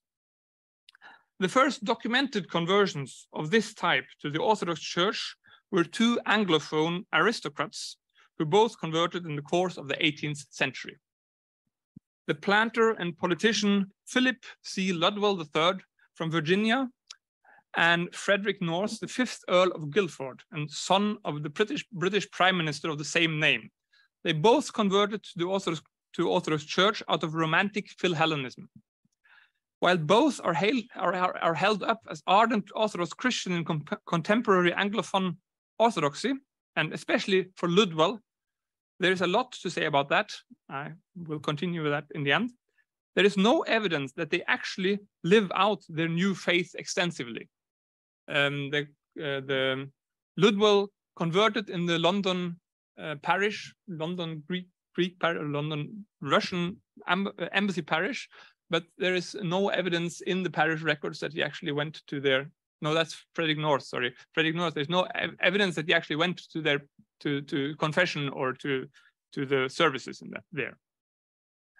So especially North, who held high offices in the British colonial administration, for example, as the founder of the Ionian Academy in Corfu, he kept his conversion to Orthodoxy a secret. Both of these can be termed cultural converts, whose Orthodoxy did not have any significant aftermath. This was different with the conversions in the course of the so-called Oxford movement in the Anglican Church of the 1840s, though. Most famously, the already mentioned John Henry Newman. He was the first of several Anglicans to convert to the Catholic Church because they could no longer intellectually reconcile Anglicanism and the Catholicity of the Church. Once they were Catholics, they became major theological voices in Anglophone Catholicism. One of these converts, William Palmer, who we see on the right, only joined Roman Catholicism after having stubbornly but unsuccessfully tried to convince the Orthodox Church of the time, both in Russia and in Greece, that the Anglican Church was just as Orthodox as they. Later in the century, and since he was unsuccessful, he's finally decided, okay, it's no use, I'll convert to Roman Catholicism. Later in the century, especially after the First Vatican Council, there were a few conversions to Orthodoxy in England that had a lasting impact. Stephen Hatherley and Joseph Julian Overbeck. However, instead of jointly using the leverage, they were at the same time in the mid or late 18th century after the First Vatican Council, instead of jointly using the leverage to improve the image of the Orthodox Church in English society, the two remained enemies with radically different approaches to the faith. Hatherley was intent on creating a Greek-inspired convert culture in Britain, whereas Overbeck unsuccessfully labored for the recognition of an Orthodox community of the Western Rite until the end of his life. And in the end, it worked, but not the way he wanted. So, okay. In the 20th century, conversions to Orthodox Church became more numerous. Hey there. Starting with France in the 1920s, Lev Gillet, and later Elisabeth Bersigel, and Louis-Charles Vinert, who is not there. And then further, and he's a controversial person anyway. And then further conversions in the 1960s, Olivier Clément and Callistus Ware in Britain, Seraphim Rose in America, Mark Arndt in Germany. Mark Arndt is, yes, he's down there on the left. And Andrew Phillips in England as well, a little bit later in the 70s. The next wave of conversions happened in the 1980s and 1990s when Peter Gilchrist and his followers in America, or the group around Michael Harper in England, were received as groups in the Antiochian Orthodox jurisdiction. Peter Gilchrist was then the Evangelical Orthodox Church. Or was he? Sorry. But he kind of remained evangelical, but he grew into Antiochian Orthodoxy. And I heard with Father Boniface that's your presentation. You are able to convert and then grow into the community, which is a very good thing in Orthodoxy, postmodern Orthodoxy, right?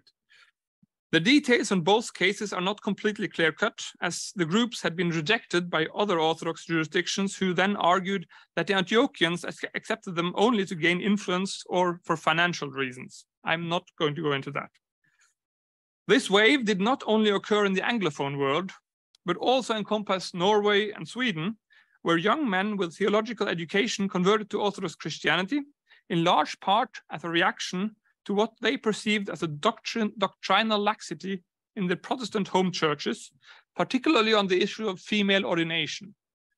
We have the one down there in the bottom right is Anders Åkerström, who converted to old calendar Greek Orthodoxy in Sweden and is still one of the main voices for Orthodox Church in Sweden, even though the canonical churches try to remove him from that position. Since the advent of the internet age, this type of conversion to the Orthodox Church, but also to other religious communities perceived as conservative, such as the Roman Catholic Church or Islam, have continued to grow. This is especially the case in the USA, where religious identification has always had a higher status than in Europe, or in Western Europe at least. Starting after the Second World War, Orthodox journals in Western languages appeared across the board. You see some of them here. And these were edited and published by converts, by such converts. Earlier converts had relied on letter writing and public announcements, whereas this new generation started to spread the word about their experience in the Orthodox Church through printed mass media, admittedly in small print runs at first. In the 1980s, Gilchrist and his followers founded Ancient Faith Radio, which you see down on the left there. It's a new logo, it was not the original logo, which has been rebranded as Ancient Faith Ministries in the internet age, and it's a very prolific website. While many of the early Orthodox convert journals did not outlive their founders.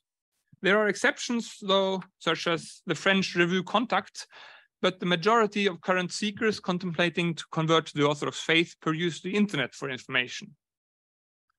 There is a plethora of blogs, YouTube channels on conversion to the Orthodox Church, not to forget a thriving book market for conversion testimonies and advice. I have 3 very different versions of that book thing here, if anybody wants to see them afterwards. And they are all about spreading knowledge of the Orthodox Church to potential converts and openly facilitating and encouraging conversion. In other words, these books, mainly written by converts for converts, are putting the missionary emphasis of Christianity back into the Orthodox Church, where it has been conspicuously absent over the previous centuries. This new missionary emphasis, which we also heard about in Father Boniface's presentation earlier, as explained by Father Boniface, is one of the things the conversion movement, in quotations, means for the Orthodox Church in the West today. I want to conclude by identifying another 2 effects this development exhibits. First, that's the 2 effects. The converts provide a particularly erudite Orthodox voice, an Orthodox voice in the Western languages, especially in English and French, but also in German or the Scandinavian languages, or Dutch. This convert voice has the benefit of being very well aware of the lived reality of the Western churches, while it is able to emulate Western theological language to describe Orthodox realities. I do not want to argue that the convert voice is unique in this ability, and this conference has proven to me how wrong I was in that assumption. There are certainly very competent ethnic Orthodox voices too, such as those of the Fordham University, for example, or Volos Academy. But the convert voice, next to the obvious advantage of belonging to native speakers, is much harder to imagine as the other to more traditional English language theology. Kallistos Ware is a prime example, but the 2 convert speakers at this conference also exemplify this.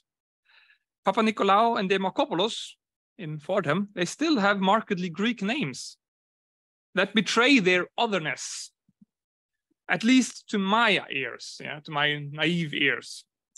Bradshaw, Bentley Hart, or Hatfield do not have that Orthodox ring to it, the names. This is even more clear in Scandinavia, where Johannes Johansson has a much more easy task of convincing people that Orthodoxy can be Norwegian than Vladimir something,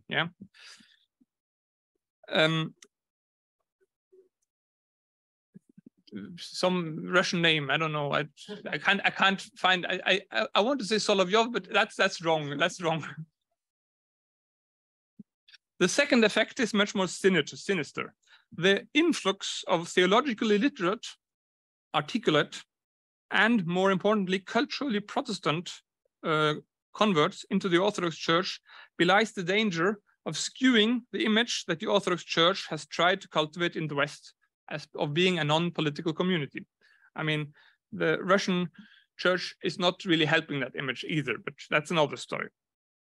While the majority of the theologically active converts to Orthodoxy have a healthy view of the role of the church in the world, there is a small but growing and especially vocal minority, as Evstatios told us about, particularly in the USA, that perceive the Orthodox Church as a perfect venue for culturally fundamentalist and right-wing extremist positions. While there may be more fundamentalists among the evangelical Christians, numerically, the convert voice described above ensures that these fundamentalist converts are able to drown out more differentiated but less vocal opinions in the public discourse.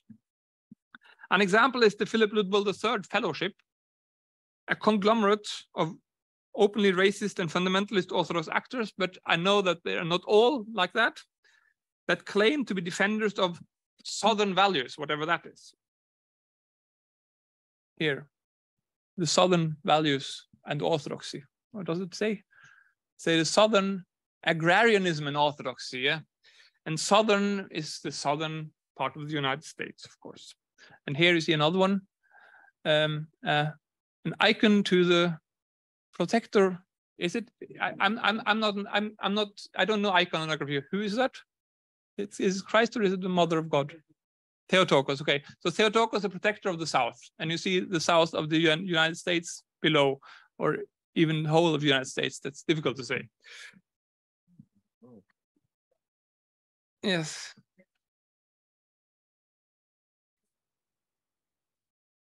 It held this Philip Ludwig III Fellowship held a conference last month, which was widely publicized in social media. Even St. Vladimir's Seminary, once a beacon of Western Orthodoxy in an with ethnic voices like Schmemann, Meyendorff, etc., Florovsky, or what's Florovsky? Yes, yeah, but he moved then to somewhere else. That's right. Is not immune to this tendency. The dean since 2016, Chad Hatfield, is himself a convert, and he has, for example, he invited the controversial convert Rod Dreher, which is a controversial theological figure for Orthodox and Western people, to deliver the prestigious annual Schmemann lecture of the seminary in 2021, for example. There is much more to be said about the relationship between Orthodox Christianity and religious conversion, but I will not bore you anymore. We are all tired. Maybe additional aspects will come up during the discussion, and I thank you for your attention with an image of the other Damascus Road experience that is not so publicized of Paul. Thank you for your attention.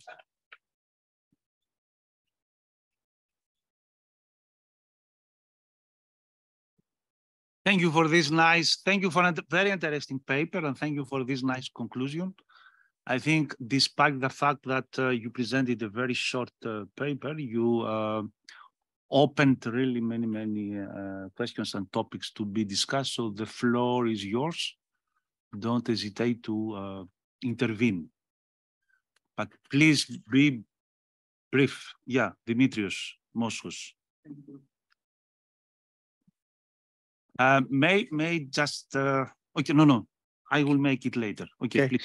Thank you all for your papers. I would like to ask Sebastian about certain typology of the way being accepted. I mean, with a second baptism or something like that. We know about in many cases that there were many people that were solemnly rebaptized, which I find very problematic. But on the other side, once they were rebaptized, they were immediately received as proper representatives of Orthodox theology. Some years ago, an angry voice of a female colleague in Facebook, you understand what I mean, said something, but it's very interesting. But what is the process that, for example, in the ancient church, in the early church, we have people that are, they undergo a certain stage of being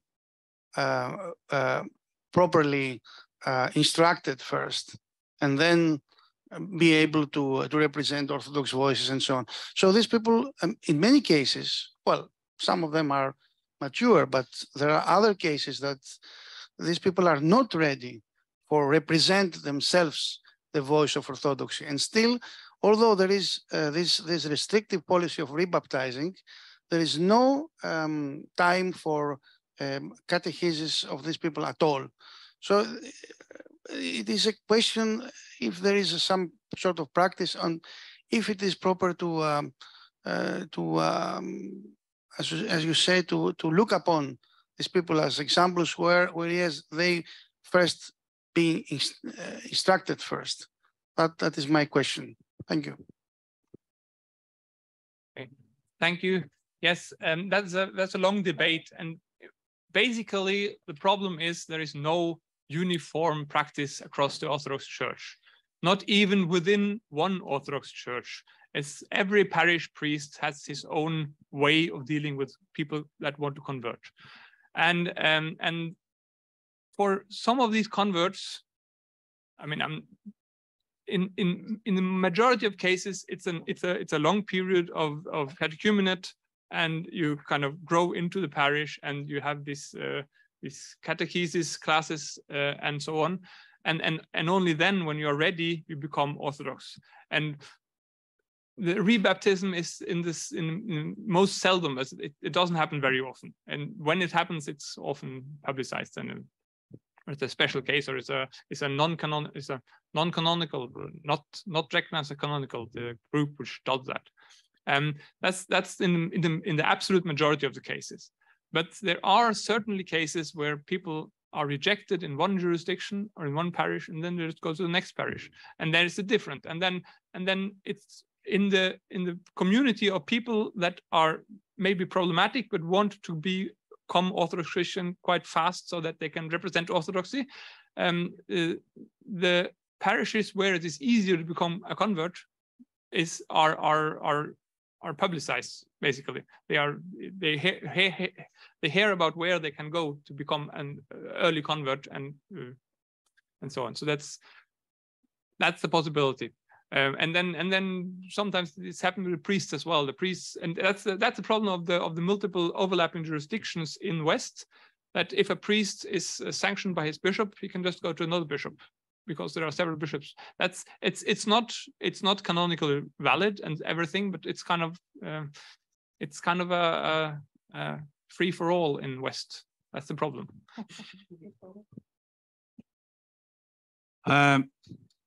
Just to complete something about this, of course, there is a great variety of practice. There is one place of high importance, of high significance in Orthodoxy, and this is Mount Athos, in which there is absolutely no variety. All converts who become Orthodox in Mount Athos are rebaptized. And this is a matter of great theological discussion, even debate and controversy, because the canonical tradition of the church is clear. Even the Arians and other anti-triadic heretics are not baptized, were chrismated. So this is a kind of novelty which actually started, I think, because of the 18th century proselytism of the Catholics against the Orthodox during the Ottoman period. So at that time, the Patriarchate of Constantinople, in a kind of replay, started to rebaptize. But then they abandoned this because the context has been changed. But I don't know when it started in Mount Athos, but in Mount Athos, there is no one. There is a kind of taboo. Even monasteries which are, let's say, ecumenically open, they don't dare to challenge this practice. The actual dean of St. Sergius Institute in Paris, Michel Stavrou, wrote a very interesting and very enlightening paper in which he clarifies all the criteria for these practices. I mean, in which cases the canonical tradition has the rebaptism as a practice. And just to come back to your presentation, for example, Leipzig was received in the Orthodox Church in the 30s, even without chrismation. He just read the credo without the filioque, and he took part in the concelebration. And I think this, yes. And I think recently, some years ago, the Patriarchate of Russia in Moscow, he received, what's his name? A Catholic Swiss priest. Gabriel Bunga, without chrismation, and he was received as a priest. So this is really a great, this really means a great variety of practices. Okay, I think the next one who wants to speak is Vasilios Makridis, then his father Timothy Boniface, and then Georgios Landis. So Vasilios. And Mihai, okay, sir. Just a remark on the conversion of Earl Guilford. Actually, he was not practicing, but when he was on the deathbed, he asked the priest, the Russian priest from the parish, from the embassy, to come and give him the Holy Communion. And this is where I found the evidence that he kept a kind of an connection to the church. Now, the reasons why he was not practicing, he might have been a cultural convert, or maybe, as Ware suggests, he might have been afraid of the consequences for the British political system because he was related to the Prime Minister, if his conversion would have any negative or whatever consequences. So the last moment show that somehow he was connected. And the description of his conversion in Corfu shows that he was more or less a genuine convert.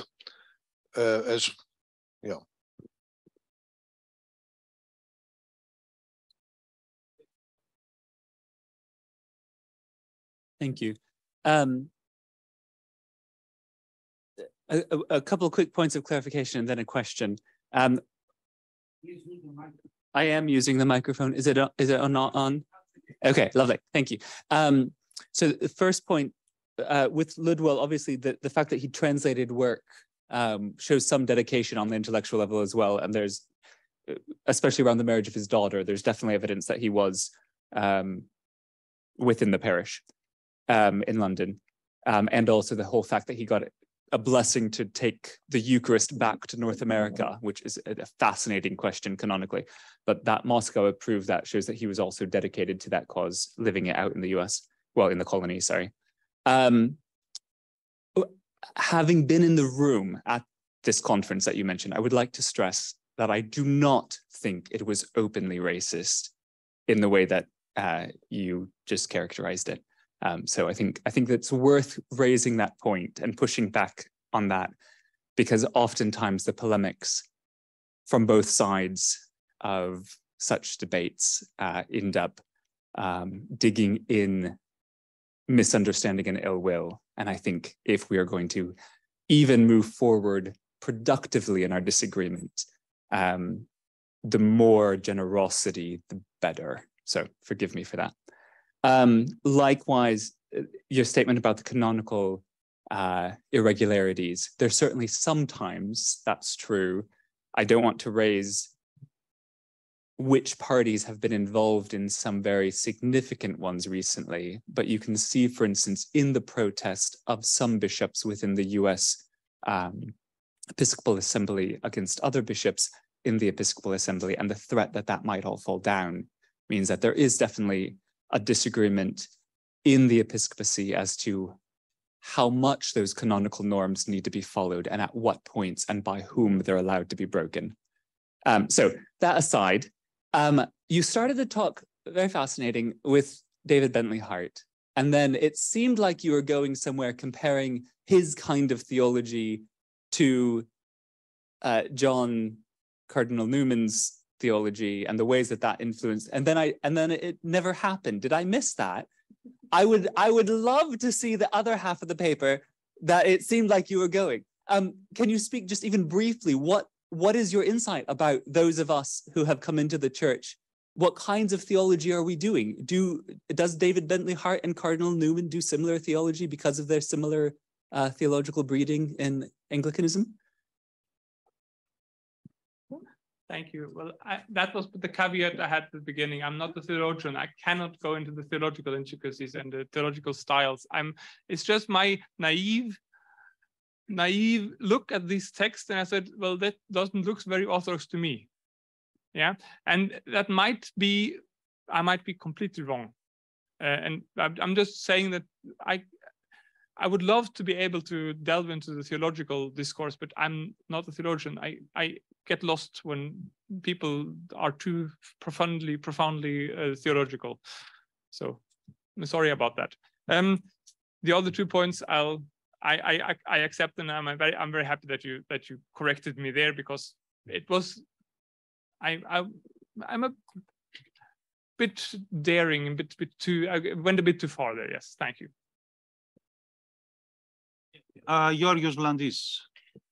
Yes, I would like to mention 3 names. Thank you, Sebastian, for your wonderful paper. I would like to mention a negative case of the last years of a convert named Peter Hirsch, an American, very strong anti-ecumenist. He was active for many years in Greece, who were not Orthodox enough for him.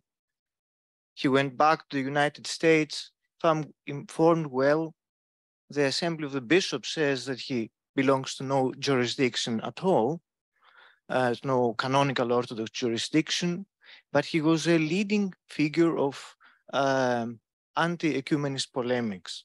And with all due respect to the converts, I have to raise also this question or this remark that it is really annoying when somebody gives the feeling that, that after 10 or 15 years of being Orthodox knows better Orthodoxy than others who have, yes, been there for their whole life and speaks with such, I don't know, he's so fervent in his way of supporting a very imaginative Orthodoxy. This is a problem we also face in Germany and in other places. But I would also like to mention 2 other very important converts, Jaroslav Pelikan, who became Orthodox during the last years of his life, and also the late Christian Felmy,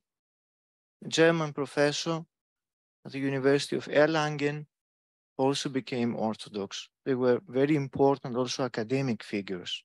Thank you. I would like to, no, please answer, and then I would like to complete a little bit on what Georgios said.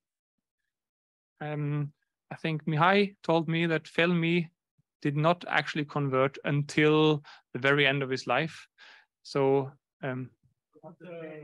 after emeritirum. Yes. So, but and yes, I know. And the 2 people I mentioned Jaroslav Pelikan in my abstract, but I just didn't get to write about him or to research about him enough. Sorry. Just to give you an information, the research associate of Volos Academy, Dr. Ioannis Kaminis, who is at present assistant professor at the Faculty of Theology of the University of Sofia, he informed me that very recently in the Faculty of Theology, a doctoral thesis, a doctoral dissertation was submitted on the on Pelikan, or Jaroslav Pelikan, and his correspondence with Florovsky.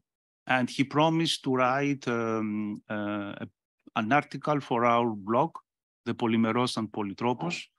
So I'm expecting, we're expecting that quite quickly he will send this article. So maybe that will be interesting to translate this in English too. And if it is always about the question of converts, I would like to make just a remark. Maybe the next who will speak is Mihai. Is it again about converts, or is, and you, Lydia, is it about converts? Yeah, please. Okay. Do you agree to give the floor to Lydia? Okay. Thank you. Thank you. Lydia. It's a question. I'm interested in the issue of Greek last names or any other Orthodox last names. Within the milieu of the converts, would you say that the authority of the people who converted and now write about Orthodoxy would be bigger than the authority of someone with a Greek last name writing, say, in Norwegian about Orthodoxy? Like, do they respect authors who come from, well, Orthodox countries or Orthodox heritage more or less, or how is the situation? Thank you. It's difficult to say. I mean, most converts are obviously very happy with Greek last names, speaking, they're writing in good English or speaking in native English to them about Orthodox theology, and they respect them. That's not a problem. But for certain groups of converts and certain quite vocal groups of converts, it's not maybe not the Greek names that's the problem for them, but it's the fact that they are in Fordham, which is a Catholic university, and that makes that because they are anti-ecumenical, so therefore they don't like the Fordhamites, the two, Papa Nikolaou and Demokopoulos, but would like others. Ephraim of Arizona, for example, they like him. So it's not clear-cut at all, but it is in Norway. It's different because in Norway you don't have any Greek-speaking people that write in Norwegian.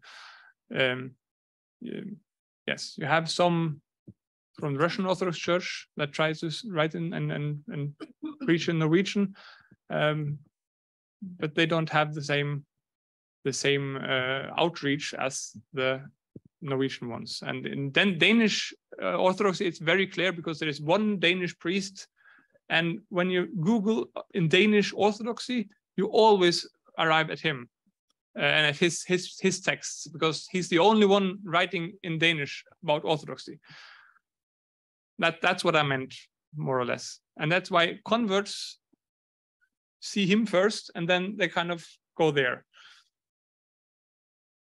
Thanks. I have a remarkable question, maybe, about the converts. I have been living for 8 or 9 years in Paris, in the mid of the 80s until 1993. So I have some experience with European converts, have been many times to the United States. I have a remark, I have a personal remark, kind of sociological. This is not theological, so you can answer the remark.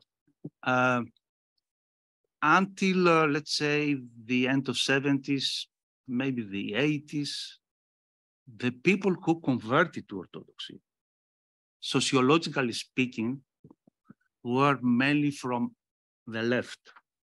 They saw in Orthodoxy a kind of luminous church, a church of the resurrection, of joy, of optimistic perspective, which at the same time was the ancient church, which at the same time was faithful to the ancient tradition, etc., etc., etc. So this kind of, people who had a kind of personal, existential research. My impression is, maybe I'm wrong, and please correct me if I'm wrong. My impression is that the new type of convert, and this is related to the title of your presentation, the new type of convert has mainly political motives. They found that their church is not anymore faithful to the Christian tradition. Why? Because, for example, their churches are socially sensitive. It started from there. It started from social engagement. And then because of women ordination. Okay, parenthesis. All great Orthodox theologians, Kallistos Ware, Josis Ioulas, Anthony Bloom, Nikos Matsoukas, many, except Schmemann, maybe, who was completely against. They came to the conclusion that there is no theological reason to reject women ordination. So what I try to say is that what is behind this kind of conversions is mainly political reasons, a kind of political agenda. The last issue, the last dividing issue is homosexuality, but this is a much more difficult discussion. So many of the converts today are openly for, especially in the United States, are openly for a right-wing agenda, for an extreme right-wing agenda. They voted for Trump, they supported racist ideas, as you saw also in your presentation. So how to explain this change, this sociological change? Is it a moment, is it a critical moment which changed things? First of all, I will dispute the fact that many converts are of this type. Absolutely most converts are lying low and are happy and are converting not for political reasons. There are a few, and they are the most vocal ones, and therefore you notice them, and they are publicly visible. They're absolutely not the majority of the converts. But the shift from left-wing converts to right-wing converts, I can explain. I can think of two reasons. One of them is that the converts in France, especially, were converts from Catholicism or from lapsed Catholicism. So they were more left-wing because Catholicism is kind of associated with right-wing, whereas the converts from in North America and in England since the 1990s are from Protestant milieus, and therefore they kind of tend to want to move rightwards, towards the right. That's one reason, but another reason is basically the fact that the whole world is moving towards right-wing at the moment. And the converts see that the Orthodox Church provides them with a venue where they can be the rulers, they can be the voice. And as such, these individuals choose the Orthodox Church to become members of the Orthodox Church, because then they are kind of like they have a voice. They can use the Orthodoxy, which is perceived as conservative and as fundamental. They can use that in order to propagate a certain political agenda. But again, the majority of converts are definitely not of this type. That's only the most vocal ones. That's what I would say about that. Okay. About this? I'm waiting.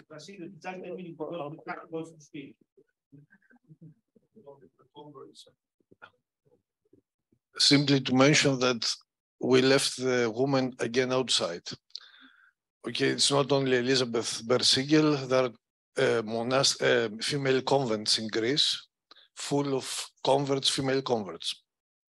And one has a dependency in Estonia, actually. Okay, so there is another phenomenon that we completely ignore, and we said in the beginning that we should not forget the female dimension. Thank you. That is often with eldership, and eldership, I didn't talk about eldership. So. Okay, thank you. So, Mikhail. Thank you. Sorry. My question is now time to change to the other two speakers, goes especially to Zdenko, but I would like to hear also your opinion. You made the difference between postmodernism as philosophical discourse and postmodernity as a historical condition following chronologically after modernity. But what would you say about the fact that postmodernity is only nothing more than a creation of postmodernist philosophy and moral agenda of guilt the postmodernist discourse makers had.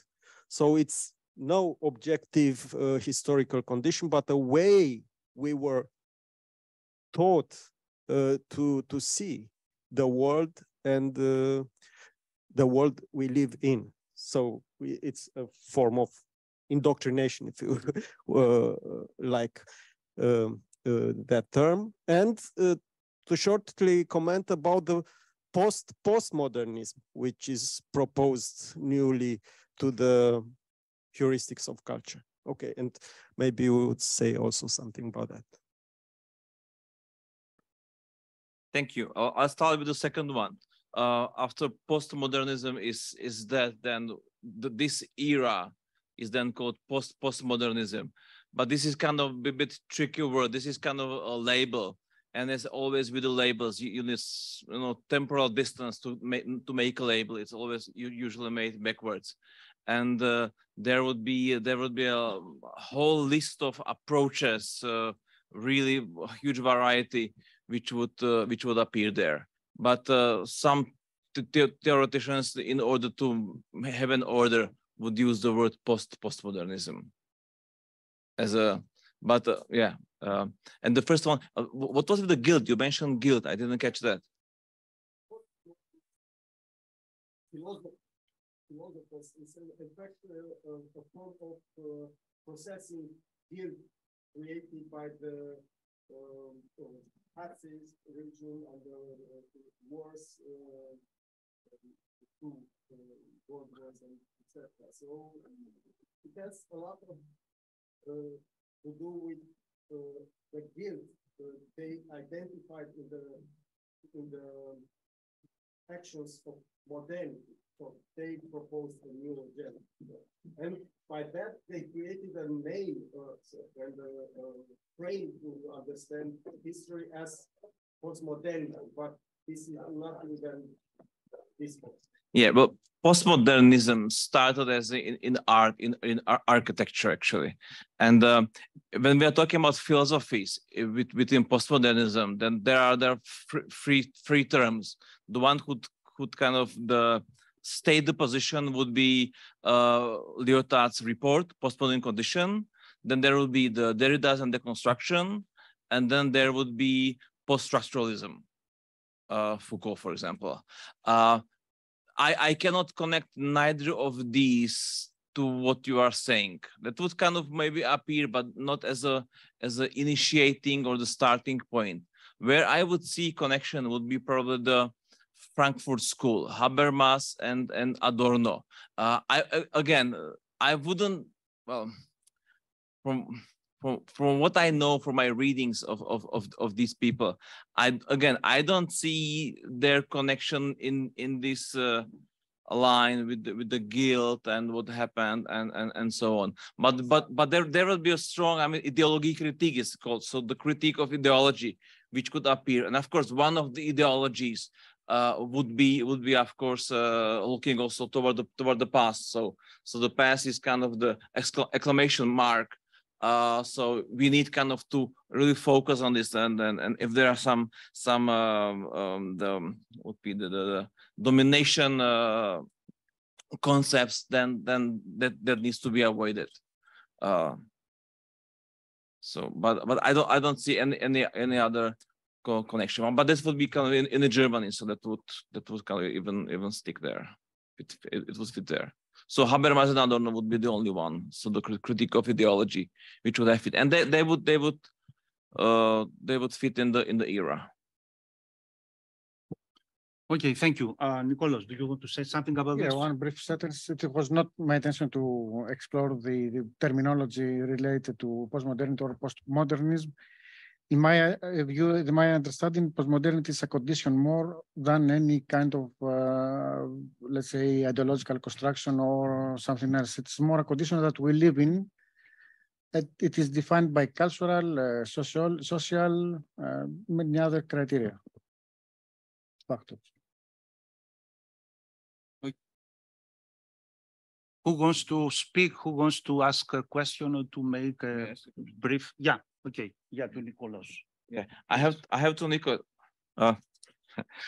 You talk about the transitional character and the transition from postmodernity from modernity to postmodernity. When will this transition end? And how will we know that it ended? And what will happen after transition? Good question. I think that this transitional character of Orthodoxy is a continuous and a constant character. It's not something that will end at some point.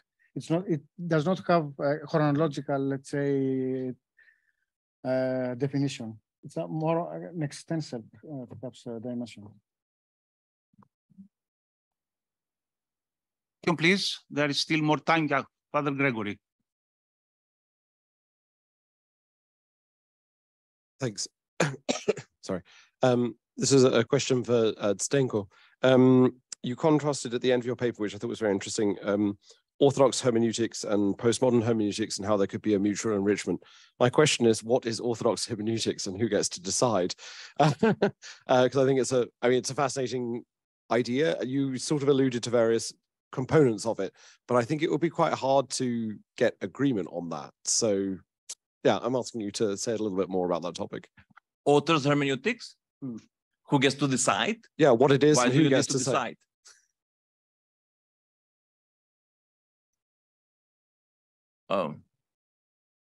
How can you decide about the position of someone else? Or the okay, sorry, Orthodox. So Orthodox hermeneutics. Yeah. So then repeat the question again. So what is it and who gets to decide? Because it doesn't seem to me that it would be very easy to find agreement about that. Yeah, it's kind of my suggestion of putting the labels, of reading and putting the labels, which are known, and making some phases, and if there will be something like Orthodox hermeneutics, that will be what I named as this latest shift of paradigms under the hermeneutical theology.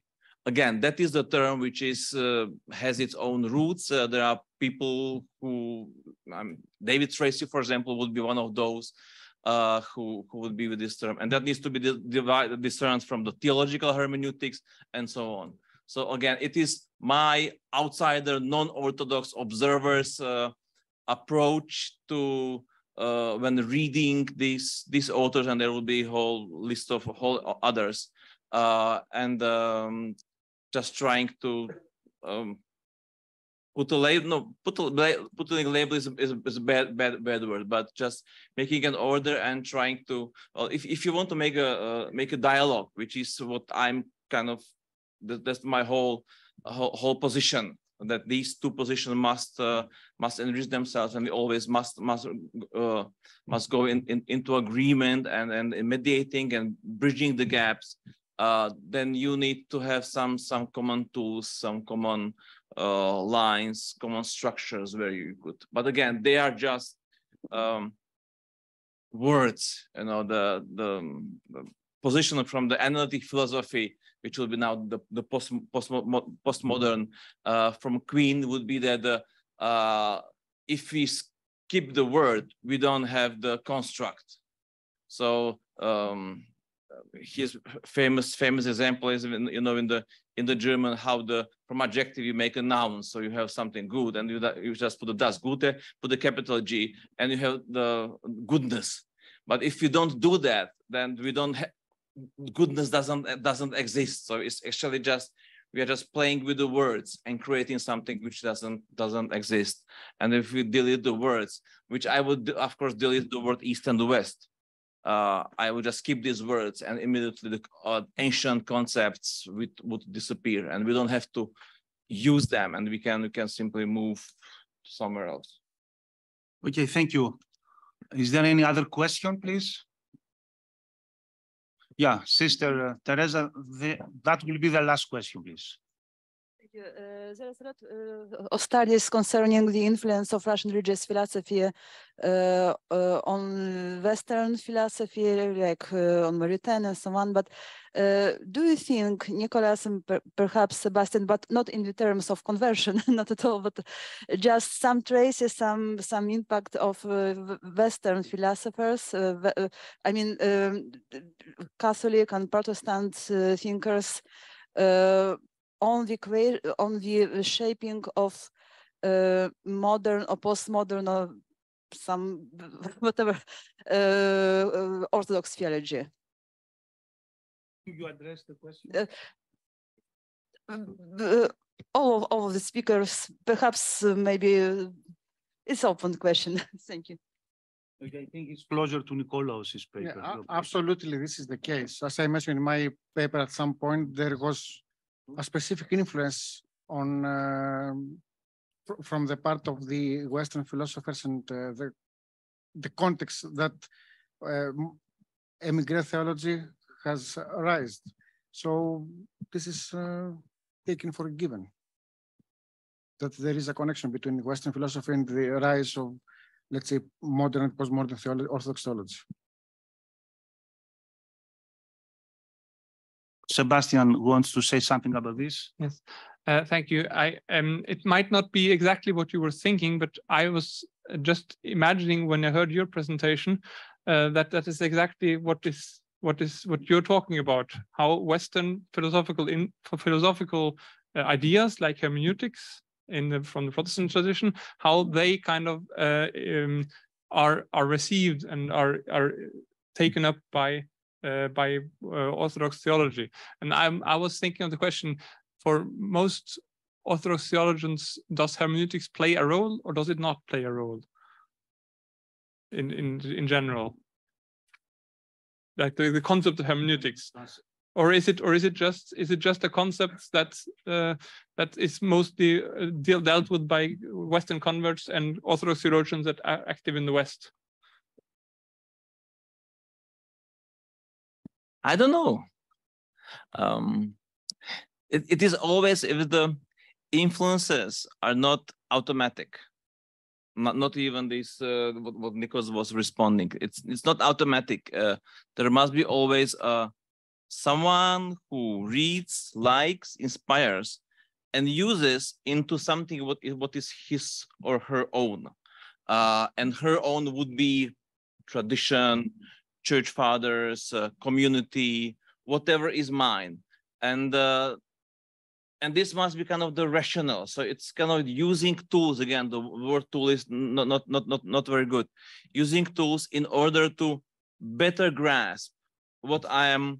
Well, if I'm struggling, so there was a question about what are the church fathers, innovation or renewal, authorities or not authorities, capital T tradition, small t, and these are the struggles, these are the questions, and obviously within the discourse, within the tools which are available to Orthodox theologians, you struggle with that. There are open questions, and one of the options would be, well, why not?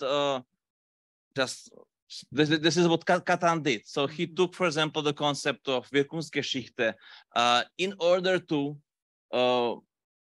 answer some of the struggles, but not in order to be negative, but in order to preserve the authenticity.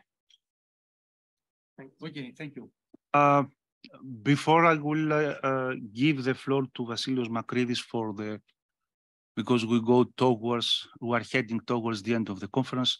Allow me to complete a little bit the story you presented on, this new trend. Sorry. Yeah, allow me to complete a little bit the story presented about, what happened after the 2000. You started your presentation regarding this period of time with the conference actually dedicated to Greek New Testament scholar Savas Agourides, Sacred Texts and Interpretation, which was held in Holy Cross Greek Orthodox School of Theology in Massachusetts, in Brookline, sorry. And then you pass to Balamant Conference, Rethinking Modernity, and then to the Volos 2010. But before all this, Volos organized, and I think this was the first systematic discussion about Orthodoxy and modernity. Volos organized a whole year of lectures, public lectures on Orthodoxy and modernity, which is included in this collected volume, and fortunately published only in Greek. One of the future endeavors of Volos Academy is to translate this in English, because actually this is, this was 2001, 2002, and the volume was published in 2007. And when I was preparing the volume for publication as one of the editors, I realized that there were missing some pieces from this volume of 600 pages. And then I wrote my book, Orthodoxy and Modernity, and Introduction, which is well known. And that will be published at the end of January by Brill Schöning in English version, extended English version. So just to complete the story, okay, because I think this is important for everyone, and also for us, because this is one of the things we are discussing for years now, but we never really tried to prepare an English version for the collective volume, which is very important. Maybe that's the reason I didn't know that. I missed that. Yeah. Okay, so I will invite Vasilios Makridis to say some final words, and then I will conclude the conference. You can speak from there, Vasilios, if you want.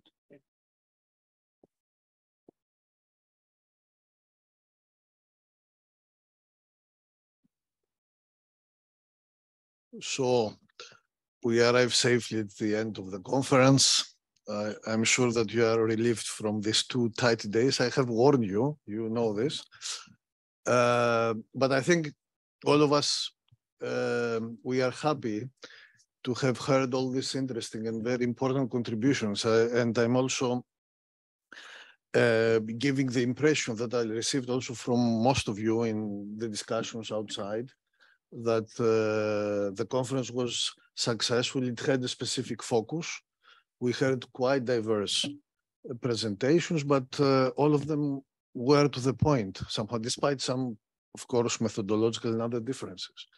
And so I hope that we are going to leave Volos with good impressions from this conference.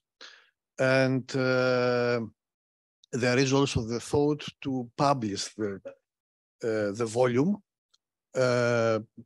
You will receive, I'm not going to say anything about this right now, you will receive some more instructions, all of you. So we have 20 papers, it will be a rich volume, but I think it will be also contribution in this direction of the encounter of Orthodoxy with modernity and post-modernity. So I'm not going to bother you with this information right now after this long day. Let me close this conference by thanking all of you for coming and contributing to this successful conference. Also to the Volos Academy for hosting us. And also join me with an applause for the personnel of the Volos Academy, with Valila, Clary, Kostis, Panagiotis, and all the other people that I don't know the names, who have also supported us in all possible ways. So thank you very much. And I hope that, as I said, we will leave Volos with very, very good memories. And tomorrow, for some of you, there is an excursion to the Meteora monasteries, which will complement very, very nicely this conference. So thank you again. And regarding the program afterwards, I don't know, would you want to say something? I will complete this. So thank you, Vasilios. Thank you very much.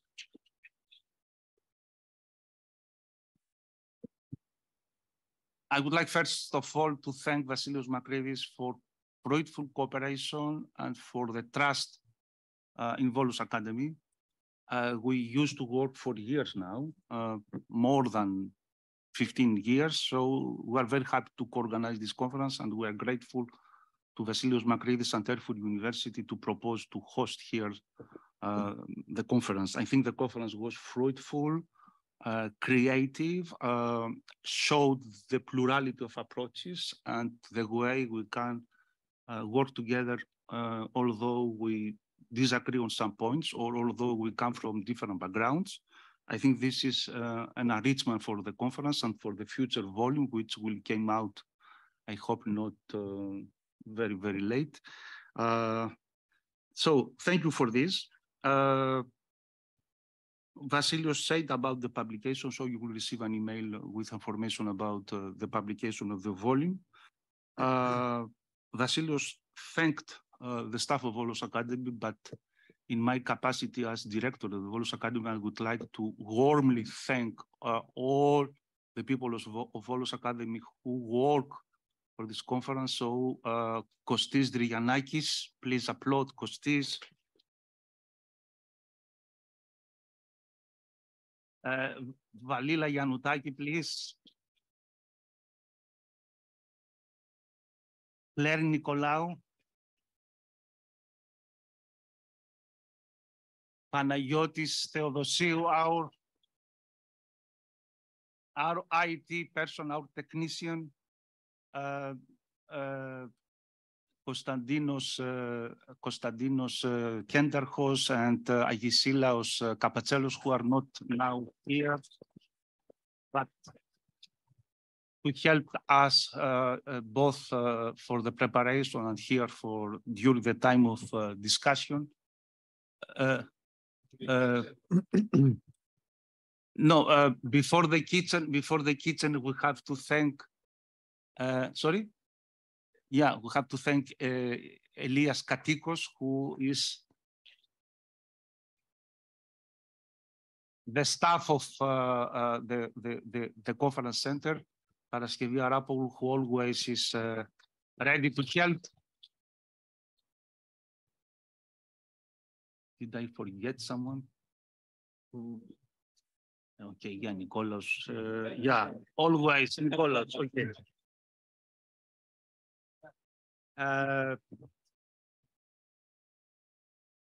Yes. Now, tomorrow 8:30, the people who are going to take part in the excursion to Meteora should be ready at the hotel, at the lobby of the hotel. And in the Church of St. Constantine and Hellenic, you know, the other side of the nice queue of Volos, there is the liturgy which will be presided by our Metropolitan and Metropolitan of Peristeri, Grigorios Papathomas, who some of you know, will concelebrate. And the last, as you go out of this room, there is some gifts waiting for you, for the speakers, as a kind of gratitude. No, you know, there is a practical problem. Many of you take flights without suitcases, so we had to manage to offer you something which could pass the security control. So you will find some local products and one book for the churches and the monuments of our metropolis, prepared mainly photos with some short notice, prepared by Kostis Drianakis and his wife, Olia Glusenko. So these are the gifts you will bring with you in memory of this nice conference, and in a sign of appreciation and of thank on our behalf for your participation. So I think this is what I have to say. Perhaps the practical information for tonight. So the bus will wait us. Yeah, sorry, the kitchen. I didn't. Oh, the kitchen. Okay. Yeah, at the end I forgot the kitchen. So many thanks for the kitchen and the young ladies who were serving us.